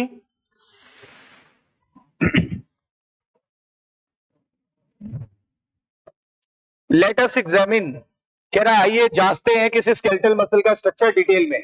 और डिटेल में कैसे पहुंचते हैं? इलेक्ट्रॉन माइक्रोस्कोप से जूम करके देखने पर। इलेक्ट्रॉन माइक्रोस्कोप से जब बड़ा करके देखते हैं तब जाके इसका स्ट्रक्चर क्लियर दिखाई पड़ेगा, और इसका मैकेनिज्म ऑफ कॉन्ट्रैक्शन भी हमें पढ़ना है। हर एक ऑर्गेनाइज स्केलेटल मसल हमारे शरीर में जो होती है वो बनी होती है किससे? मसल बंडल से। मसल बंडल का दूसरा नाम फेसिकल्स। मसल बंडल का दूसरा नाम, आपस में उन्हें कौन जोड़ता है? Common collagen connective tissue. क्या बोला था हमने? फैसिया। क्या बोला था? फैसिया। हर एक मसल बंडल जो होता है उसके अंदर नंबर ऑफ मसल फाइबर होते हैं। कह रहा पहले मसल थी, मसल में क्या था? मसल बंडल का दूसरा नाम, हाँ, और कवरिंग का नाम फैसिया। और अगर मसल बंडल के अंदर चले तो क्या मिलेगा? मसल फाइबर का दूसरा नाम मसल सेल। तो ये देखो, ये मसल थी, थोड़ा छोटा करें, ये मसल थी, इसके अंदर गए बहुत सारे बंडल मिले, बंडल का नाम है वेसिकल्स। उनके अंदर गए, क्या मिला? हाँ, ये फाइबर्स मिल रहे हैं, इन्हीं को देखो मसल फाइबर या मसल सेल। इसके भी अंदर गए तो मायोफिलामेंट या मायोफाइब्रिल। याद आया? 2 नाम थे, सबके 2-2 नाम है। अब पढ़ते हैं। अच्छा, मसल फाइबर एक सेल है कि नहीं है पहले बोलो? अगर सेल है तो उसकी कवरिंग होगी कि नहीं होगी? तो आइए देखते हैं। मसल फाइबर को हमने क्या कहा था? मसल फाइबर बराबर क्या? Sir muscle cell. अगर सेल है तो उसमें प्लाज्मा मेम्ब्रेन होगी कि नहीं होगी, पूरा लिख दें। अगर कोई कोशिका है तो कोशिका में क्या क्या होता है सर, प्लाज्मा मेम्ब्रेन होती है। प्लाज्मा मेम्ब्रेन का दूसरा नाम सेल मेम्ब्रेन, हिंदी में बोलते हैं कोशिका कला।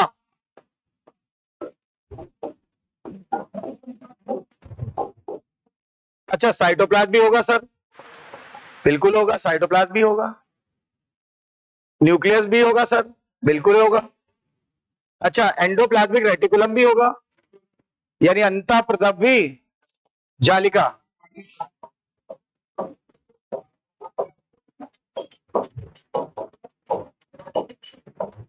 सर साइटोप्लाज्म भी होगा, वो तो लिख दिया। और गोल्गी बॉडी भी होगी, और Golgi body etcetera. Golgi body, एक मिनट, माइटोकॉन्ड्रिया जो बहुत महत्वपूर्ण है, और माइटोकॉन्ड्रिया भी होगा। अब सुन लो सुन लो सुन लो सुन लो, इसका नाम बदल दिया जाता है यहाँ पे, इसका नाम बदल जाता है, इसको बोलने लगते पता है क्या, सार्कोलेमा। हर चीज के लिए लगा देंगे सार्को। मसल के लिए वर्ड यूज करते हैं सार्को, जैसे हार्ट के लिए कार्डियो, हार्ट के लिए कार्डियो, लिवर के लिए हिपैटो, स्किन के लिए क्यूटेनियस, स्किन के लिए क्यूटेनियस, लिवर के लिए हिपैटिक, हार्ट के लिए कार्डियक, और लंग्स के लिए पल्मोनरी। बोलो, वैसे इसके लिए कौन सा वर्ड आया, सार्को। मसल के लिए कौन सा वर्ड आता है, सार्को। अब सब क्या, इसका इसका नाम बताओ सर। सार्कोप्लाज्म बोल दे क्या, यस सर, नहीं sarcolemma, sorry sorry sorry, sarcolemma. क्यों, देखो सार्कोलेमा बोलेंगे, सेल मेम्ब्रेन को सार्कोलेमा, लेमा मतलब लेयर, सार्कोलेमा बोलने लगते हैं। सर इसको क्या बुलाएं, इसको बुलाओ सार्को प्लाज्म बुलाओ, प्रोटोप्लाज्म की जगह सार्कोप्लाज्म। न्यूक्लियस कितने थे, न्यूक्लियस को न्यूक्लियस ही बुलाते हैं, लेकिन कितने न्यूक्लियस थे याद करो, मैनी। याद आया कुछ सर, ईआर, ईआर को, ईआर का भी नाम बदल दो, ईआर का नाम बदल दो सार्कोप्लाज्मिक रेटिकुलम, एंडोप्लाज्मिक रेटिकुलम की जगह सार्कोप्लाज्मिक, सार्कोप्लाज्मिक। देख रहे हो कहीं कुछ नहीं है, वही चीज है जो पढ़ते हो आप। सार्कोप्लाज्मिक रेटिकुलम, एंडोप्लाज्मिक रेटिकुलम की जगह सार्कोप्लाज्मिक रेटिकुलम, यानी कि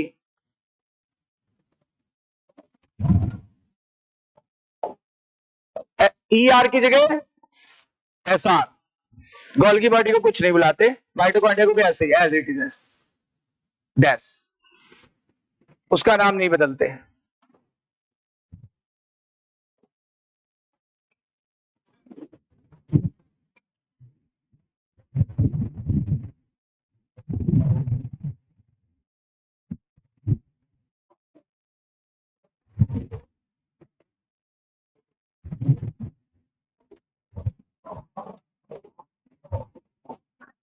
और ये कुछ ऐसा दिखता है जैसा मैं बना चुका हूं पहले, फिर भी एक बार बना दे रहा हूं।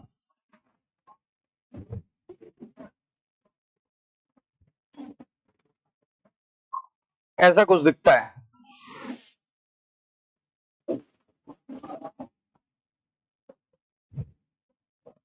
रुक जाइए, अभी डिटेल में चलते हैं कुछ देर में, ये पहले लिख लीजिए फिर डिटेल में चलते हैं।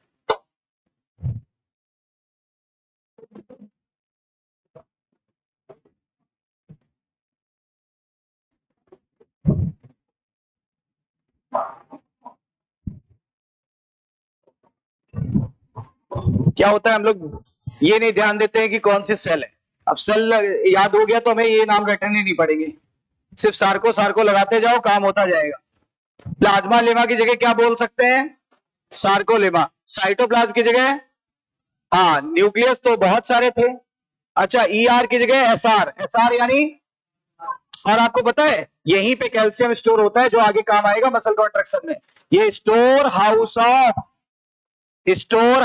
ऑफ कैल्शियम, भंडार गृह है। किसका भंडार गृह है, और कैल्शियम ही मसल कॉन्ट्रैक्शन के काम आता है। कैल्शियम और मैग्नीशियम दो होते हैं, अभी पहले कैल्शियम जानो, मैग्नीशियम बाद में बताएंगे।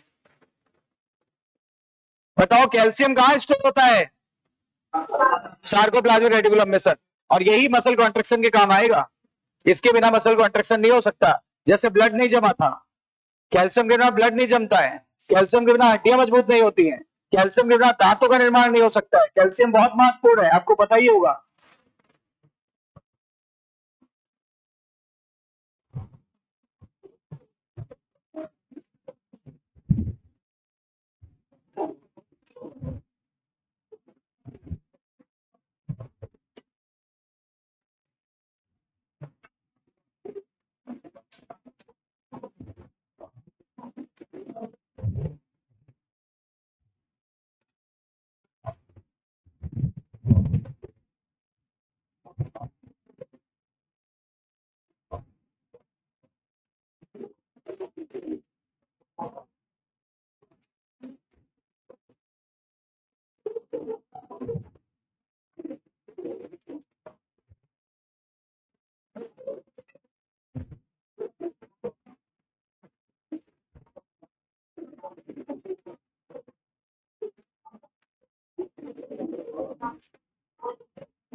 फिनिश्ड।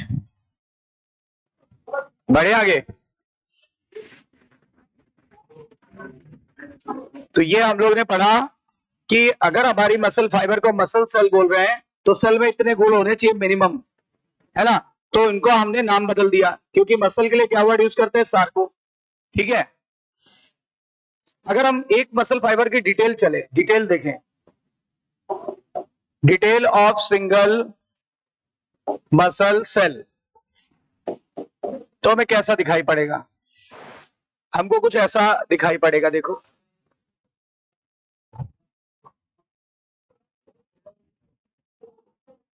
ध्यान दीजिएगा।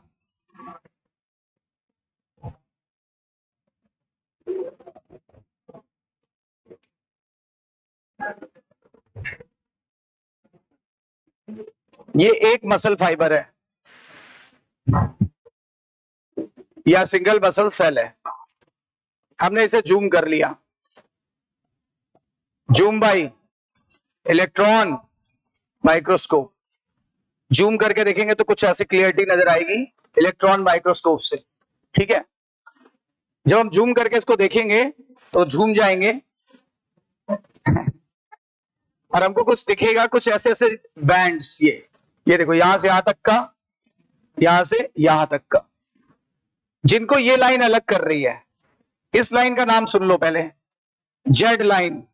और जेड लाइन होती है इलास्टिक फाइबर्स की बनी होती है, इलास्टिक फाइबर्स का बना होता है, इलास्टिक फाइबर्स का बना होता है, बना होता है।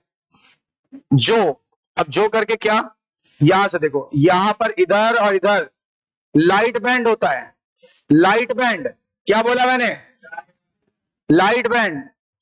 लाइट बैंड जेड लाइन के आधा इधर होता है, आधा उधर। देखो इधर का आधा ही दिख रहा है, क्योंकि उधर की जेड लाइन कटी हुई है ना। ये कौन सी लाइन है? Z line. तो आधा दिख रहा है, आधा इधर वाला नहीं दिख रहा है। इधर देखो, आधा इधर होता है, आधा इधर। जेड लाइन के आधा इधर, आधा इधर। इनको बोलते हैं थिन वाला मायोफाइब्रिल। कितने प्रकार के मायोफाइब्रिल थे? दो टाइप के, थिन और थिक। थिन और थिक।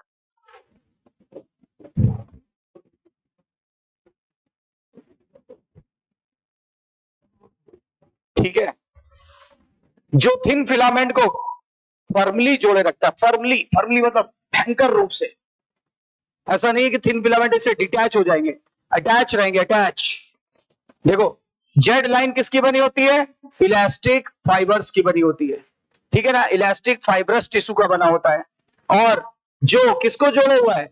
जो थिन मायोफाइब्रिल को या फिलामेंट को, थिन मायोफाइब्रिल्स को, जो थिन मायोफाइब्रिल्स को फर्मली जोड़ता है, फर्मली जोड़ता है। ध्यान दीजिएगा मेरी लाइन पे, अभी एनसीईआरटी पढ़ूंगा, एक एक लाइन क्लियर है। फर्मली जोड़ता है, और ये रहे आपके थिन फिलामेंट। ये कौन सा फिलामेंट है? Thin filament. अच्छा देखो, दोनों जेड लाइन के बीच के गैप को ये कहते हैं सार्कोमियर। बताओ, दो जेड लाइन के बीच के गैप को क्या बोलते हैं? सार्कोमियर। एक जेड लाइन आपने ये देखी, एक ये देखी, और ये भी क्या है? Z line. तो बताओ जेड लाइन के बीच के गैप को, और सार्कोमियर को बोलते हैं the structural and functional unit of, the structural and functional unit of muscle.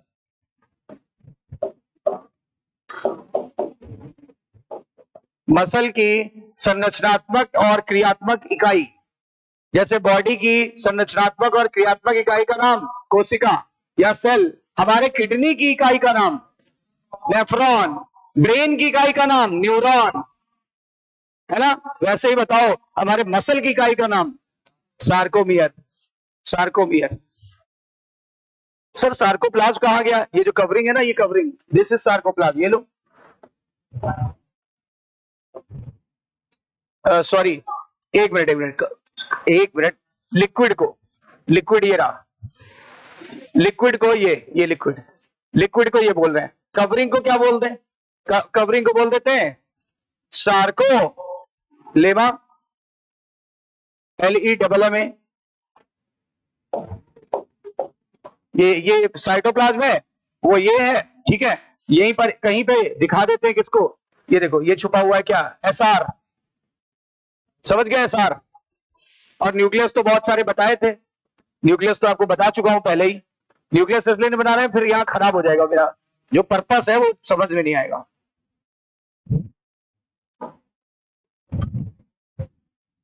ठीक है, अब आगे चलते हैं। आपको पहले बताओ, लाइट थिन फिलामेंट क्लियर हो गए? थिन फिलामेंट क्लियर हुआ? ये है थिन फिलामेंट, ये है थिन फिलामेंट। थिन फिलामेंट कहां होता है जरा बताओ? थिन फिलामेंट कहां होता है? जेड लाइन के दोनों तरफ। ये देखो, ये है थिन फिलामेंट।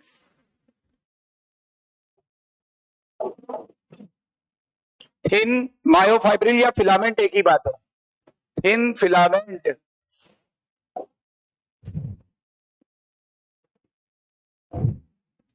जेड लाइन के दोनों तरफ होता है।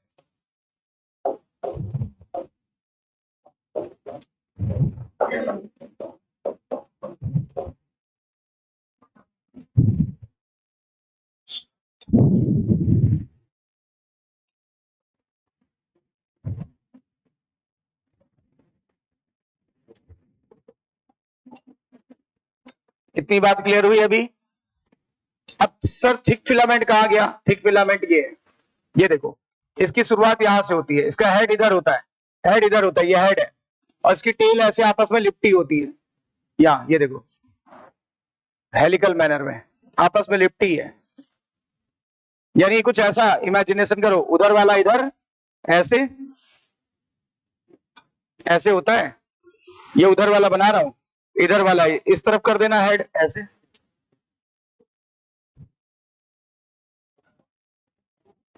ऐसे। तो एक ऐसे एक ऐसे, आमने सामने, दोनों को ऐसे जोड़ दूंगा यहाँ पे। अब ये देखो, इधर इधर वाला ये रहा, देखो ध्यान देना मैं क्या बोल रहा हूं।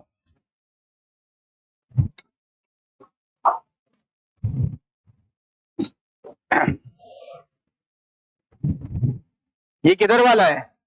ये वाला बड़ा करके दिखा रहा हूं, ठीक है ना? समझ में आई कुछ बात? चलो हटा देते हैं क्योंकि काम हमारा हो गया। अब जरा सुनो, इधर भी, इधर टेल होगा इसका वाला, और ये इधर हेड होगा।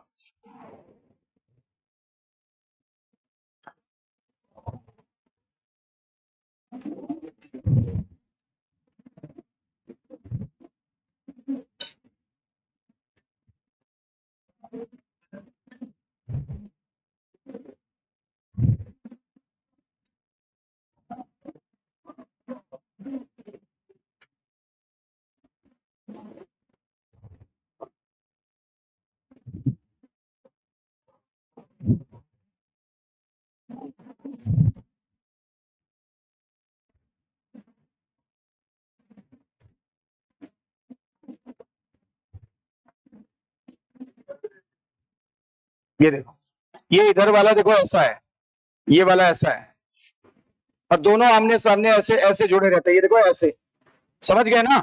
समझ गए? कल्पना कर पाए?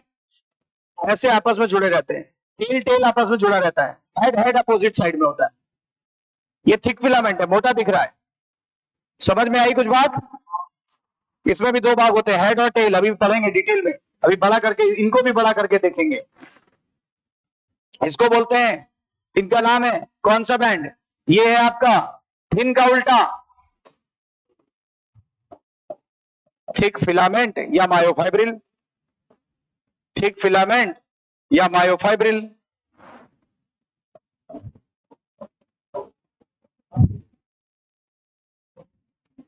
और इसको पता क्या बुलाते हैं? इसको हम थिक वाले को डार्क बैंड बुलाते हैं। पहले इतना लिख लो, इतना दिख रहा है आपको? डार्क है कि लाइट है? ये डार्क है। देखना, ध्यान देना, इससे जोड़ मत देना, छुआ मत देना, यहाँ पे अलग अलग रखना है, दूर, थोड़ा सा दूर रखना है। टच करा दोगे तो गड़बड़ हो जाएगा फिगर।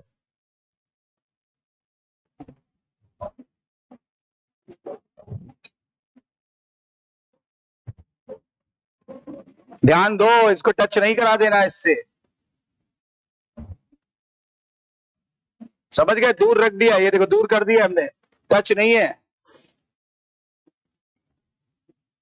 मेरी बात फिर समझो, ये इससे टच करके मत बना देना, डोंट टच मी। वो कह रहा है डोंट टच मी।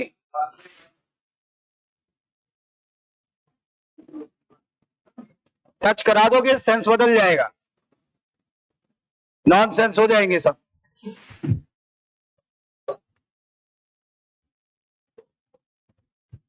तो डार्क बैंड और लाइट बैंड समझ में आई बात? और डार्क बैंड में भी ये कौन सा है? ये इसमें कितने भाग होते हैं सर? दो भाग होते हैं, आपने बताया। एक होता है हेड और एक होता है टेल। सही है ना? हेड और टेल। ऐसे इधर भी होगा, इधर भी बना लो, ये लो दो।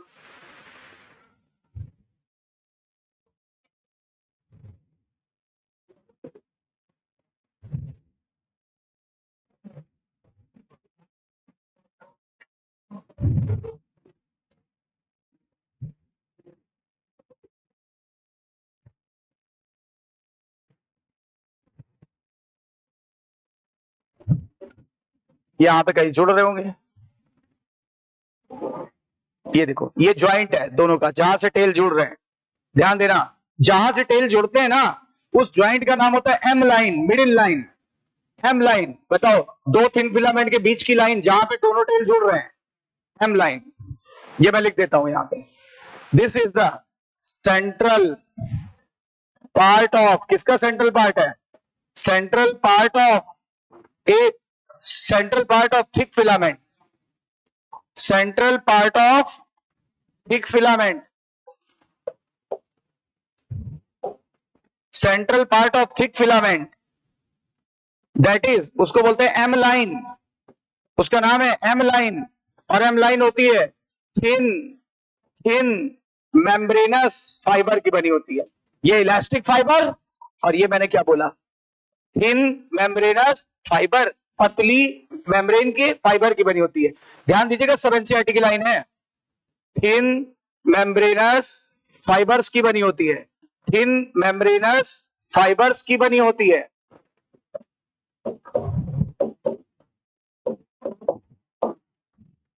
जो टेल्स को जोड़ती है कि हेड को?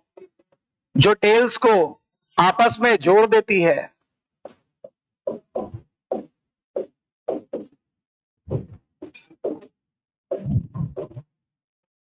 जो टेल्स को आपस में जोड़ती है, टेल्स को आपस में जोड़ती है, टेल्स को आपस में जोड़ती है।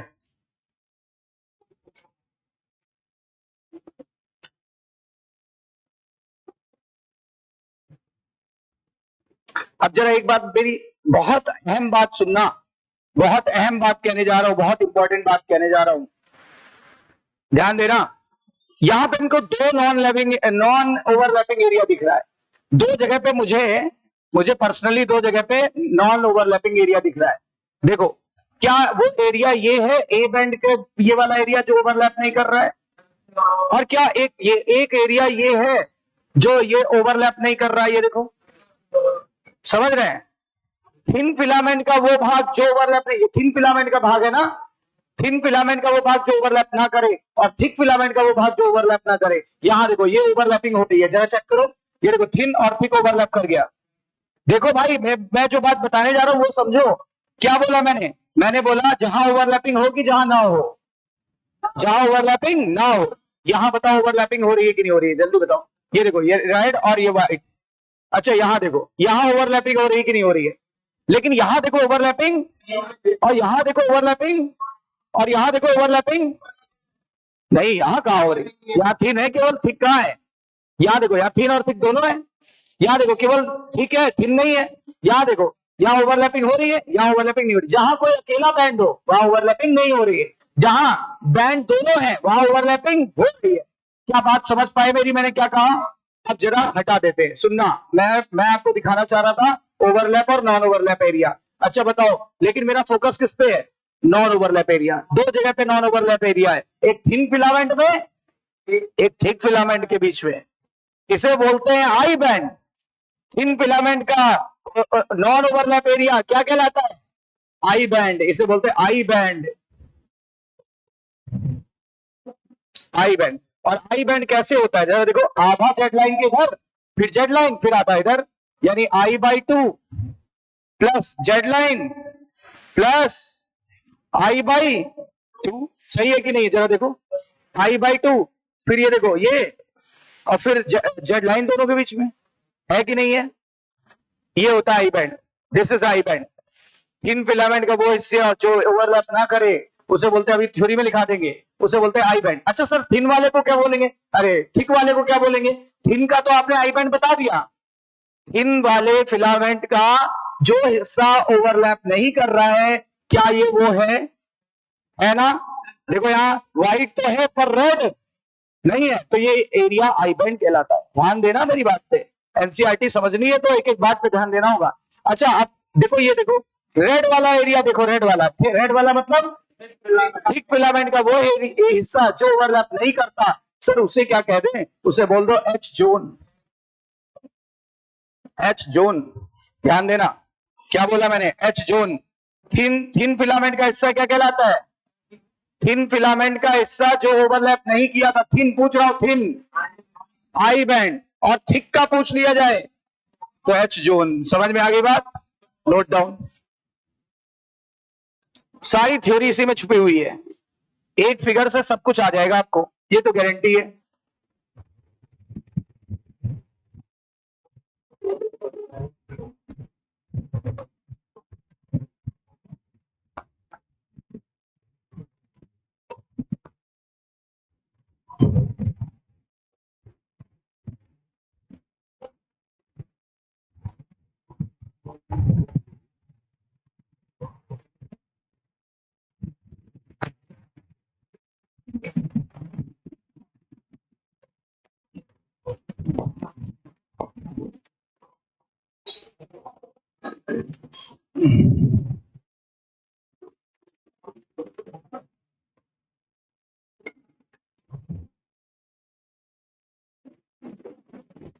सारा फिगर क्लियर हो गया?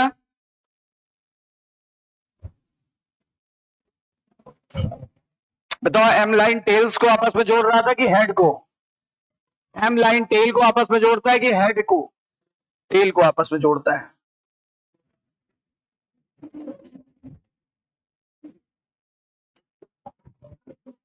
एम लाइन किसका बना था? थिन मेम्ब्रेनस फाइबर्स का। एम लाइन किसका बना था? इधर देखो, थिन मेम्ब्रेनस फाइबर्स का। जबकि बताओ ये किसका बना था? जेड लाइन इलास्टिक फाइबर का। दो क्वेश्चन तो यहीं से आ जाएंगे। तीसरा क्वेश्चन, इस फंक्शनल और स्ट्रक्चरल यूनिट का नाम? सार्कोमियर। अच्छा, फिर बताओ एच जोन किसे कहेंगे? बताना। एच जोन ए बैंड का वो हिस्सा है, ए बैंड नहीं मतलब थिक फिलामेंट का वो हिस्सा है जो ओवरलैप नहीं करता है, जबकि थिन फिलामेंट का वो हिस्सा जो ओवरलैप नहीं करता उसे क्या बोलेंगे? आई band. I band Z line के दोनों तरफ होता है कि एक तरफ, यानी आधा इधर बीच में जेड लाइन। बोलो क्लियर।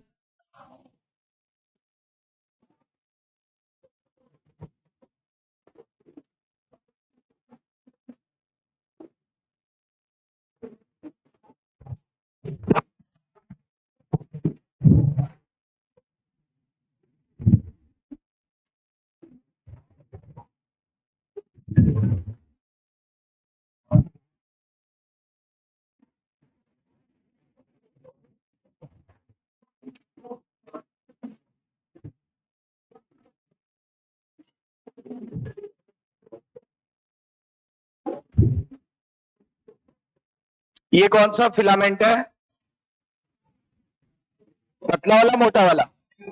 Thin filament. ये कौन सा है? Thick filament. अच्छा, थिन फिलामेंट कहां होता है? जेड लाइन के आधा इस तरफ आधा उस तरफ।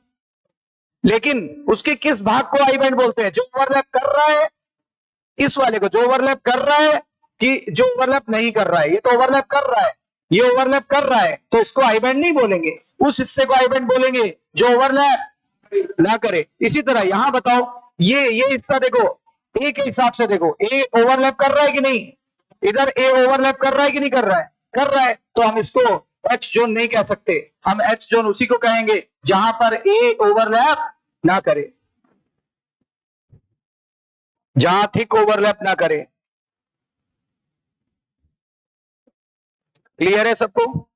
एक लास्ट बात बता रहे हैं, लास्ट बात, उसके बाद कल का ये क्लियर होगा। कितने तरह के मायोफाइब्रिल थे? मायोफाइब्रिल कितने प्रकार के थे सर? दो प्रकार के, एक है थिक और एक है थिन। जो थिक वाला है उसे पता है क्या बोलते हैं? उसे बोलते हैं ए बैंड, उसे ए बैंड भी कहते हैं, ए बैंड भी कहते हैं। क्यों? ए का पूरा नाम निकलता है एनाइसोट्रॉपिक बैंड, एनाइसोट्रॉपिक बैंड पूरा नाम है, एनाइसोट्रॉपिक बैंड। क्यों बोलते हैं? देखो इधर इधर देखो, क्यों? क्योंकि कहीं पर इसका हिस्सा चौड़ा है, कहीं पर पतला है। तो आइसो है कि एनाइसो? एक समान है कि असमान? असमान चीजों को एनाइसो कहा जाता है और समान चीजों को आइसो कहा जाता है। इन अंकल को देखो, पतले वाले बैंड को देखो, हर जगह सेम, तो आइसोट्रॉपिक बैंड। बोलो, आई का मतलब होता है आइसोट्रॉपिक बैंड। देखो, थिक फिलामेंट ए बैंड भी कहते हैं, ए का पूरा नाम एनाइसोट्रॉपिक बैंड। अच्छा, थिन को, थिन के उस हिस्से को, थिन के उस हिस्से को, उस हिस्से को, थिन को आप आई बैंड नहीं कह सकते। इधर जरा देखो, अगर आपने पूरे थिक थिन को आई बैंड कह दिया तो यहां से यहां तक हो जाएगा, गलत हो जाएगा। इसलिए ध्यान देना, लोग रफली कह तो देते हैं थिन को आई बैंड, पर ये बोलना थिन का पूरा हिस्सा आई बैंड नहीं कहलाता। कौन सा हिस्सा है जो ओवरलैप? देखो, इसको भी ऐसे लिखते हैं, इसमें भी दो भाग थे, इसमें भी दो भाग थे, एक ओवरलैपिंग और एक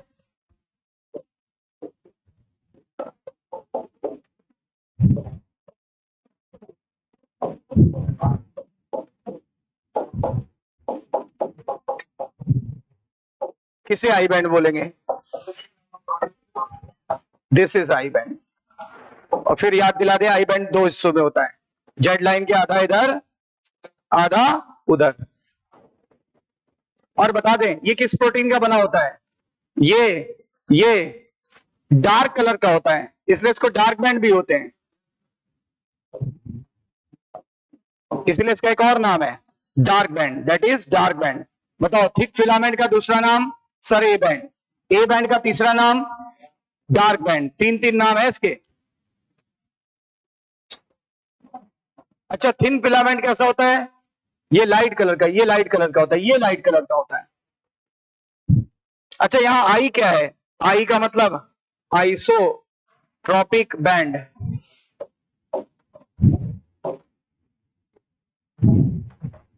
और थिन फिलामेंट, पूरा थिन फिलामेंट की बात कर रहा हूं, थिन फिलामेंट लाइट कलर का होता है, थिन फिलामेंट लाइट कलर का होता है, लाइट कलर का होता है, इसीलिए इसे लाइट बैंड भी कहा है एनसीईआरटी ने।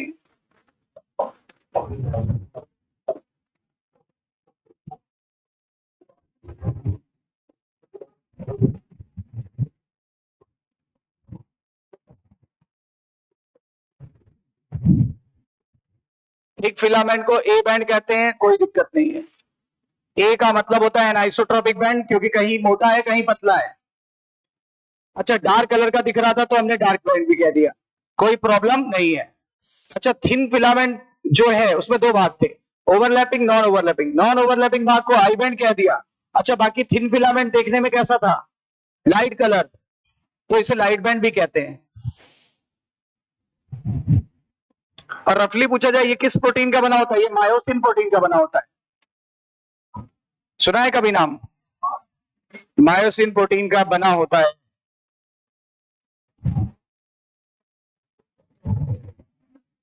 और ये एक्टिन प्रोटीन का बना होता है, actin.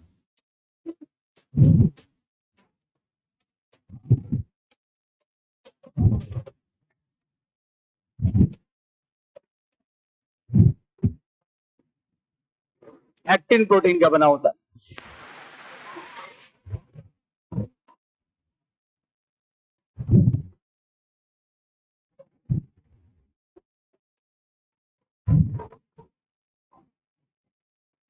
Thin filament light colour का, थिक फिलामेंट डार्क कलर का।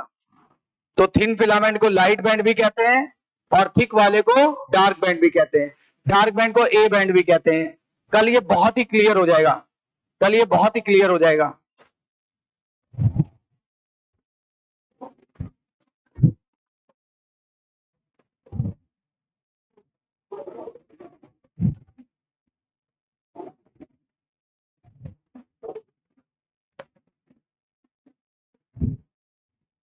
थिक का दूसरा नाम, ए स्टैंड्स फॉर, डार्क कलर का दिख रहा था कि लाइट, खुद देखो ना, डार्क कौन सा दिख रहा है, ये जो जो मोटी लाइन होगी वो डार्क दिखेगी। देखो अगर मैं यहां दो लाइनें खींचूं, एक पतली और एक मोटी, बताओ कौन सी डार्क दिख रही है ना। वैसे ये डार्क और ये लाइट, वो डार्क और ये लाइट।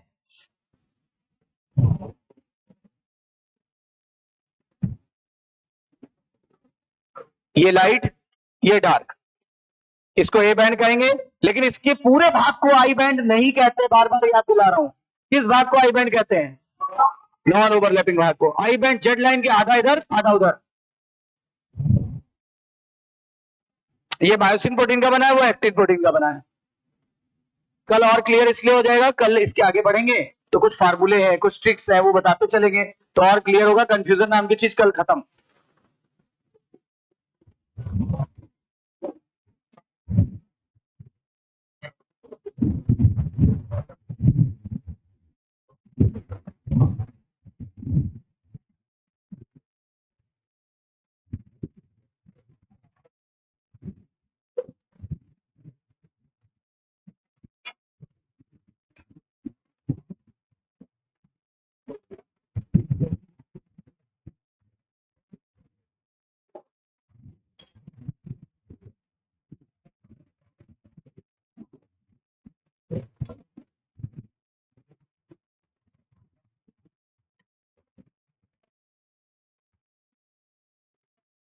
क्लियर है,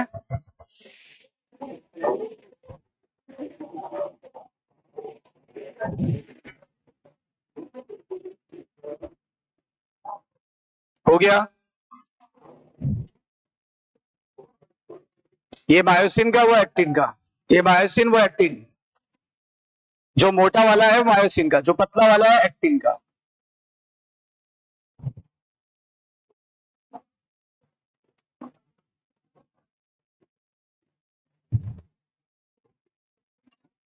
देखो एनसीईआरटी क्या कहती है, एनसीईआरटी कहती है मसल फाइबर की मेम्ब्रेन को क्या बोलेंगे, मसल फाइबर की प्लाज्मा मेम्ब्रेन का नाम मैंने क्या बताया था, सार्कोलेमा। और ये जिस जिस लिक्विड को घेरती है उसका नाम, मसल फाइबर इज सिंसिटियम। इसका मतलब समझते हो, multi nucleated, multi nucleated as the sarcoplasm contain many nucleus. ये देखो, ठीक है ना, ये शब्द मैं कल लूंगा, ऐसा नहीं है छोड़ दिया, मुझे याद है, माइंड में है। एंडोप्लाज्मिक रेटिकुलम को क्या बोला, sarcoplasmic reticulum end of the muscle fibre और store house of. So which ion is responsible for the muscle contraction, calcium ion. Characteristic feature of muscle fiber is the presence of large number of parallel arranged filaments, मतलब सारे filament parallel थे, दिख रहा था figure में। Sarcoplasm called myofilament, myofilament का दूसरा नाम मायोफाइब्रिल, बोला था ना। ईच मायोफाइब्रिल अल्टरनेट डार्क और लाइट बैंड्स के रूप में होते हैं, अभी बताया, मोटे वाले को डार्क बैंड, पतले वाले को light band. Detail study of myofibril establish that the striated appearance, मतलब बोला गया जब डिटेल स्टडी देखते थे तो डार्क लाइट तो कैसा अपीयरेंस आ रहा था, स्ट्राइटेड। क्यों आ रहा था, क्योंकि ये डिस्ट्रीब्यूटेड थे अल्टरनेट फॉर्म में, distributed pattern of two important protein. पहली प्रोटीन का नाम एक्टिन, थिन वाली किसकी बनी है और थिक वाली किसकी बनी है, myosin. Light band contain actin, यानी लाइट बैंड यानी थिन फिलामेंट कंटेन एक्टिन, और कह रहा है एक्टिन, और कह रहा है उसी को आई बैंड कहते हैं, बस यही कंफ्यूजन चालू। पूरे पूरे लाइट बैंड को आई बैंड, ये बहुत बड़ा कंफ्यूजिंग पॉइंट एनसीईआरटी ने लिख दिया है ना।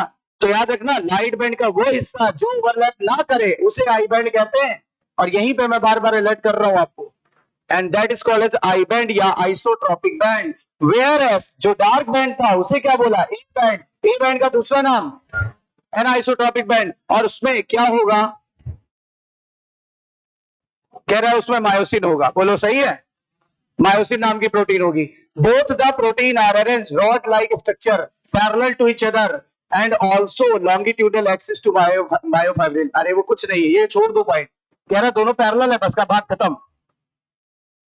फिर actin, actin filament are thinner, ये तो मैं कितनी बार बोल चुका हूं, थिन वाला एक्टिन का बना था, थिक वाला मायोसिन का बना था। तो कौन सी नई बात कह दी, कह रहा है किसके कंपेयर में, मायोसिन फिलामेंट के कंपेयर में, कह रहा है कि मायोसिन की तुलना में एक्टिन वाला पतला था, या फिर एक्टिन की तुलना में मायोसिन वाला मोटा था, बात तो एक ही है। Hence commonly called as thin and thick filament respectively। कह रहा है जो ये वाला था एक्टिन वाला वो थिन है और मायोसिन वाला थिक है, हमने सब कवर कर रखा है। फिर कह रहा है in the centre of I band, I band के सेंटर में इलास्टिक फाइबर था, नाम बोलो, जेड लाइन, और जेड लाइन दो भागों में आई बैंड को बांट रहा था, I by two, I by two, I by two, I by two. ये देखो बाइसेक्ट, इसको बोलते हैं इंग्लिश में बाइसेक्ट, बाइसेक्ट मतलब दो भागों में बांट देना। The thin filaments are firmly attach बोला था कि लूजली, फर्मली अटैच बोला था कि लूजली, ये देखो देखो देखो, ये थिन मायोफाइब्रिल को फर्मली जोड़ता है, सही है। लाइनों का बड़ा ध्यान रखा जाता है, क्यों, यही तो लाइनें ही तो आती है एनसीईआरटी में, एनसीईआरटी की लाइनें ही तो आती है एग्जाम में, लाइनें नहीं पता होंगी तो क्या करोगे। थिक फिलामेंट को क्या बोला था, ए बैंड, थिक फिलामेंट को क्या बोला था, ए बैंड, और कह रहा है वो बीचों बीच में, वो भी बीचों बीच में एक पतले से फाइब्रस मेम्ब्रेन से जुड़ा हुआ था, पतली फाइब्रस मेम्ब्रेन का नाम एम लाइन। कह रहा है ए बैंड और आई बैंड अल्टरनेटली अरेंज होता है पूरी लेंथ में, मैंने तो ये बात बोली है शुरू से, बोली alternate alternate alternate. The portion of myofibril between the two jet line is considered as the functional unit of the contraction and that is called as, दो जेड लाइन के बीच के गैप को sarcomere, this is the structural as well as functional unit of the muscle fibre. In resting stage, कह रहा है resting stage में क्या होगा, जो मैं अभी पढ़ा रहा था रेस्टिंग स्टेज है। In resting stage thin filament either slide on either side of thick filament partially overlap the free end of thick filament leaving the central part of the thick filament। अब क्या कह रहा है, ये बात बहुत भयंकर, मैंने पढ़ गया मैं शुरू, कह रहा है अभी मसल रेस्ट है कि कॉन्ट्रैक्ट हो रही है, रेस्ट है, तो आप देख पा रहे हो कि थिक और थिन फिलामेंट ओवरलैप है, पार्सली ओवरलैप है कि टोटली, हाँ, अब जब इधर चला जाएगा ना तो टोटली ओवरलैप हो जाएगा, आई बैंड खत्म हो जाएगा जब मसल कॉन्ट्रैक्शन होगी, ये जेड लाइनें पास पास आ जाएंगी, ये गैप खत्म हो जाएगा, ये एच जोन भी खत्म होगा, ये और ये खत्म हो जाएगा, नॉन ओवरलैपिंग पार्ट जो है वो खत्म हो जाएंगे, केवल और केवल कौन सा बचेगा, ओवरलैपिंग पार्ट। तो कह रहे हैं पार्सली ओवरलैप है, पार्सली ओवरलैप है, तो जब आप देखोगे तो थिक फिलामेंट का सेंट्रल पार्ट जो ओवरलैप नहीं है उसे, अब देखो, अब पढ़ के देखो क्या कह रहा है, in resting stage the edge of thin filament on either side of thick filament, मतलब थिन फिलामेंट का एज और थिक फिलामेंट का एज दोनों तरफ से देखें तो पार्सली ओवरलैप है, देखो partially overlap the free end of thick filament leaving the central part. कह रहा है जो फ्री एंड थे, किसके फ्री एंड, ये जो फ्री एंड थे ना इनके, ये फ्री एंड है ना थिन के, उसके सेंट्रल पार्ट में जो थिक का हिस्सा छूट गया, जो सेंट्रल पार्ट में हिस्सा छूट गया, उसे क्या कहते हैं? H zone. देखो लिखा है the central part of thick filament non overlap by thin filament is called as H zone. कुछ छूटा? कुछ छूटा? यहां तक मैंने आपको पूरा करा दिया, मतलब मैंने मायोफाइब्रिल तक चीजें खत्म कर दी। कल इसके आगे बढ़ेंगे और आने के बाद एक बार क्विक रिवीजन भी करेंगे, ठीक है? उससे आपको एक बार पढ़ के आना है पूरा, क्विक रिवीजन भी करेंगे और वीडियो डाल देंगे, तो एक बार वीडियो से भी देख लीजिएगा कहीं कंफ्यूजन हो तो। राइट, कल मिलते हैं।